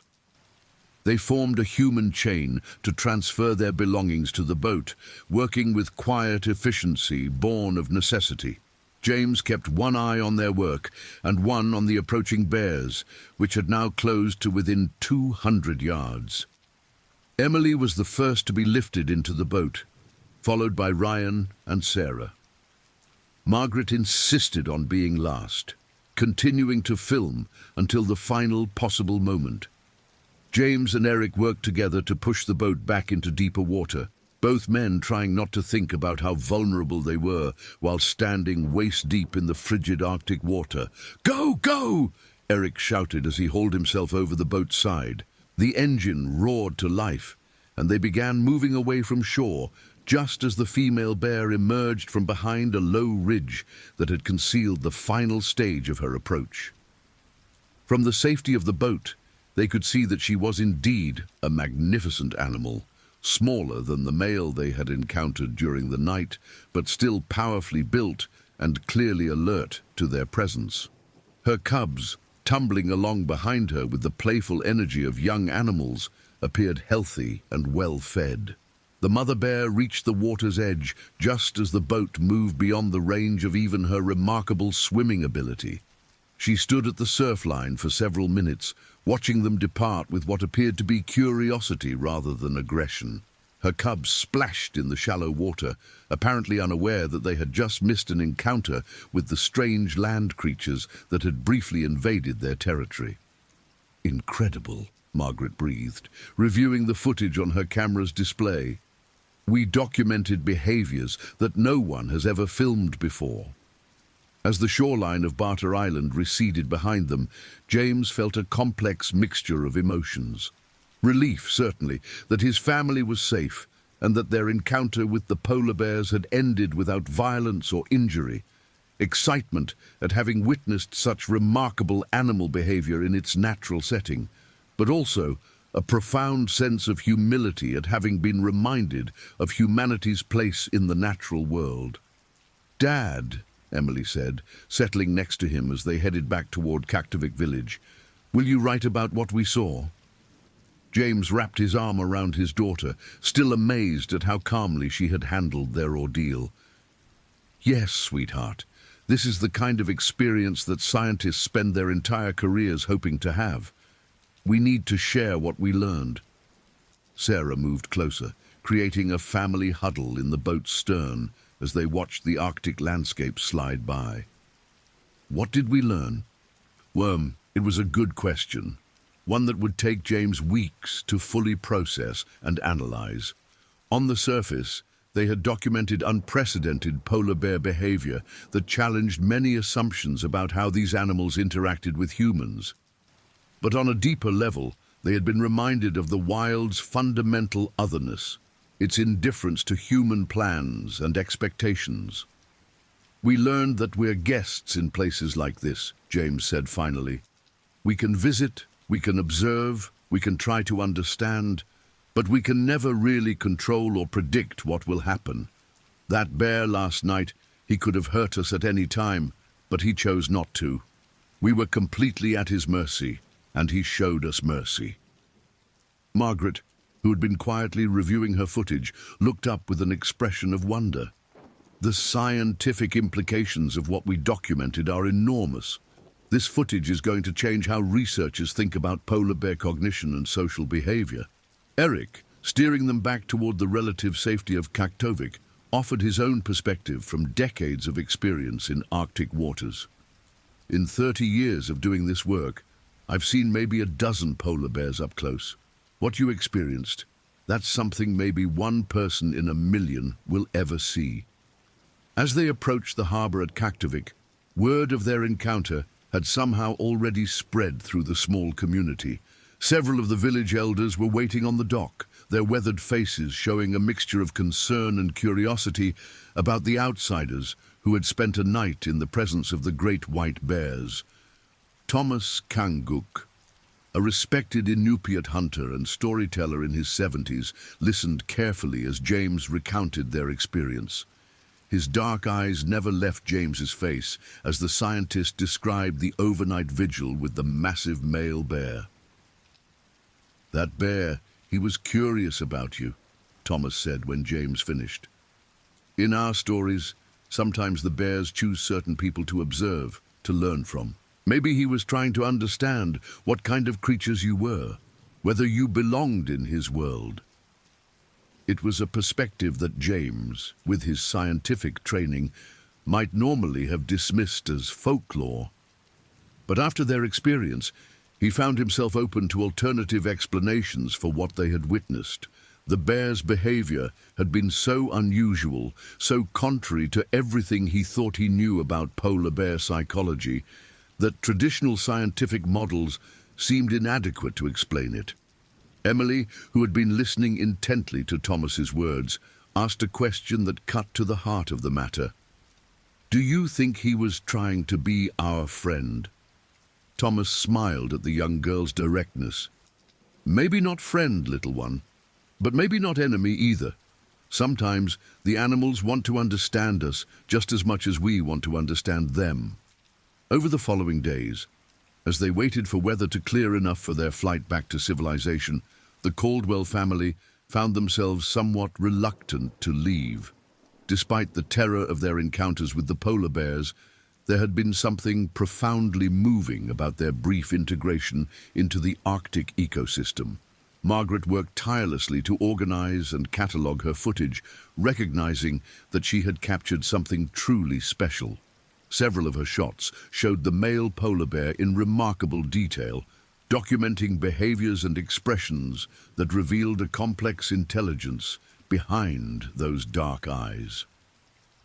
"Look at this sequence," she said, showing James a series of frames where the bear appeared to be studying their tent with scientific curiosity.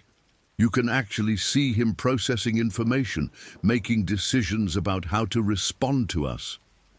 James had to agree.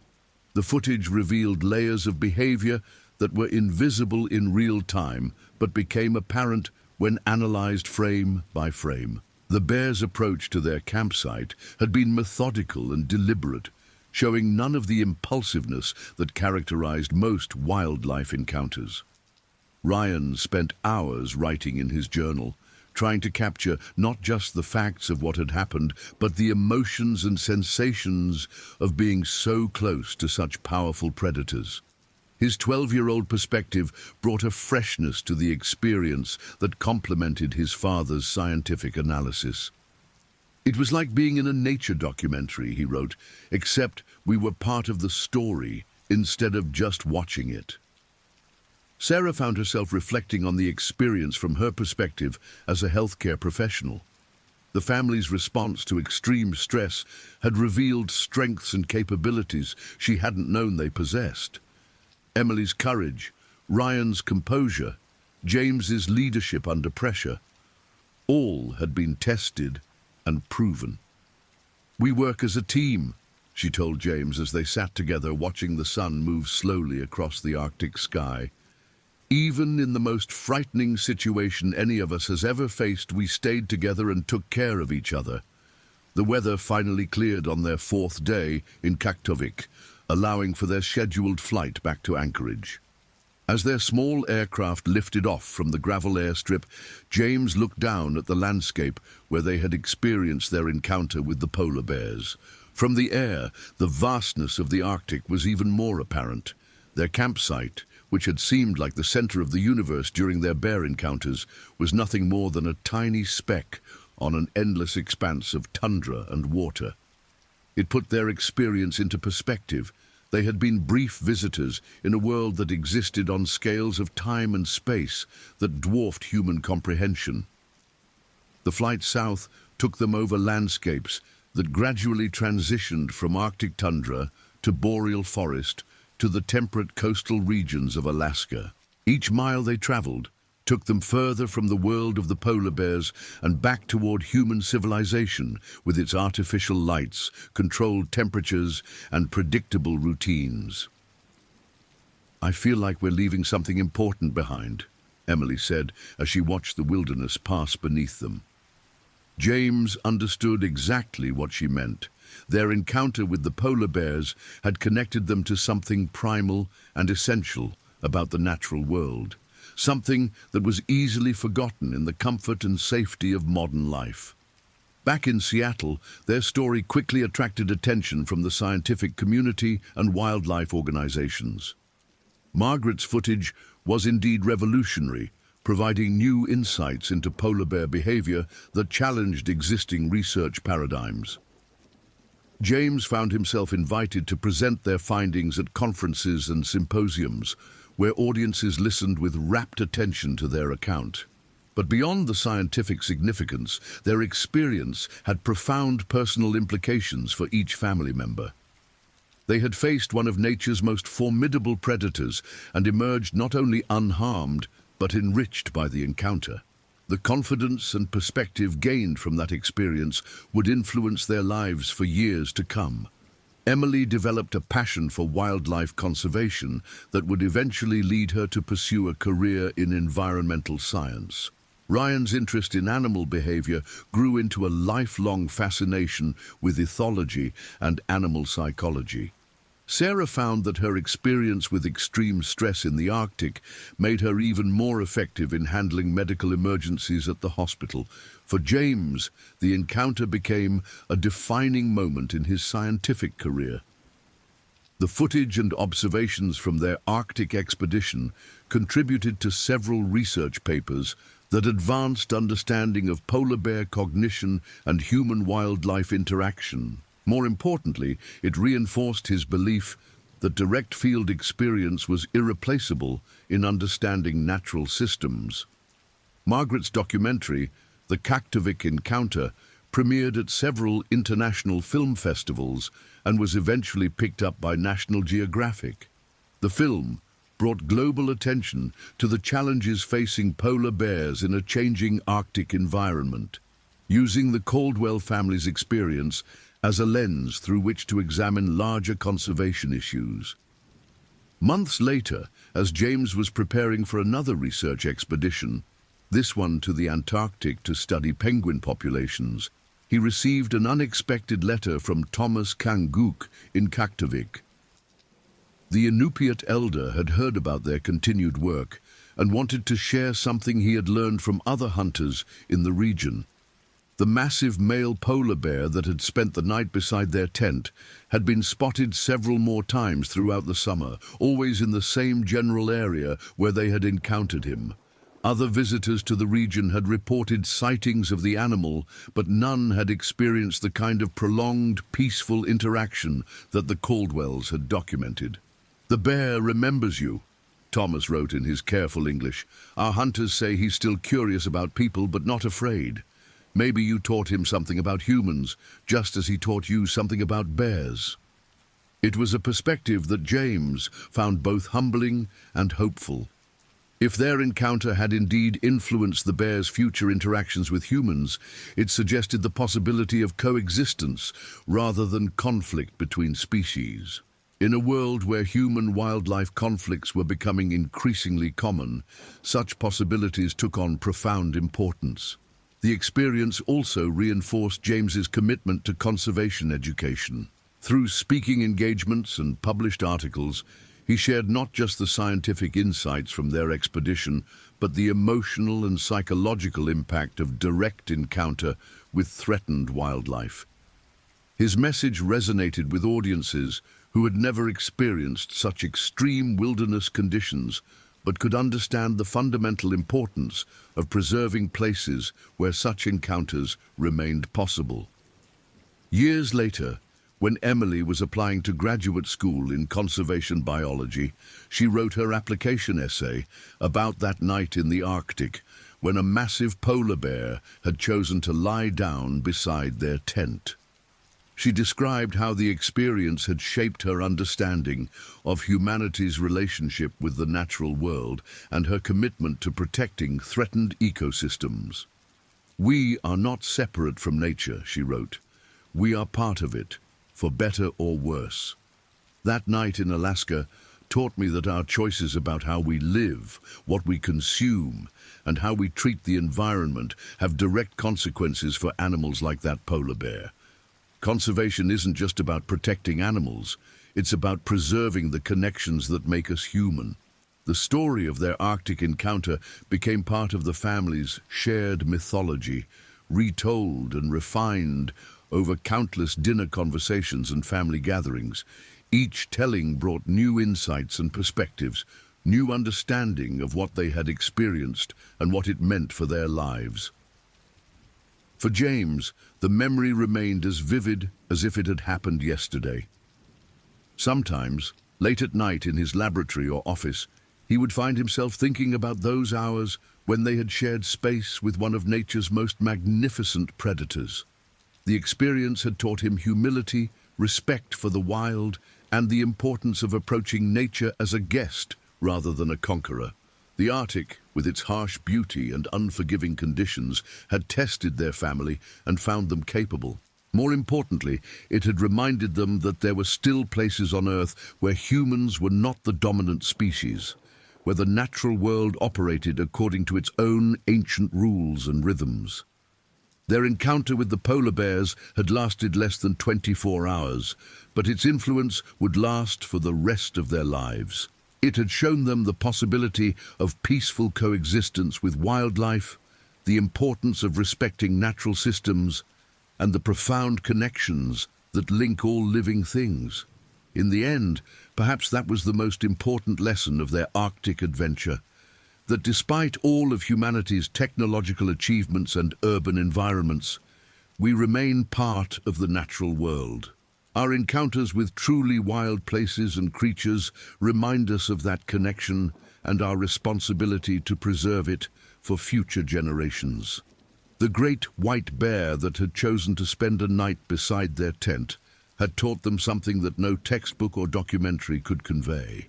That nature is not something to be conquered or controlled, but rather something to be respected, understood, and protected.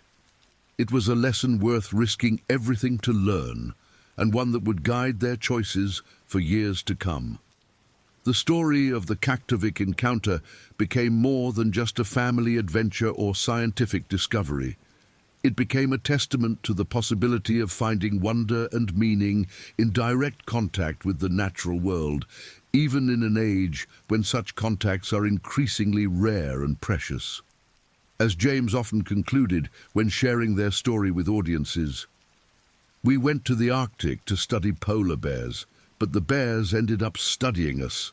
In that exchange, we all learned something vital about what it means to share this planet with creatures whose wisdom and wildness we are only beginning to understand."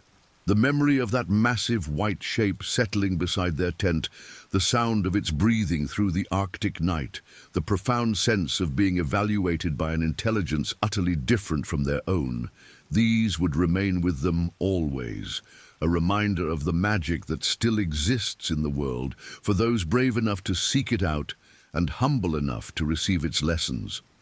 In the vast wilderness of the Arctic, surrounded by one of Earth's most formidable predators, the Caldwell family had discovered something essential about themselves and their place in the natural world.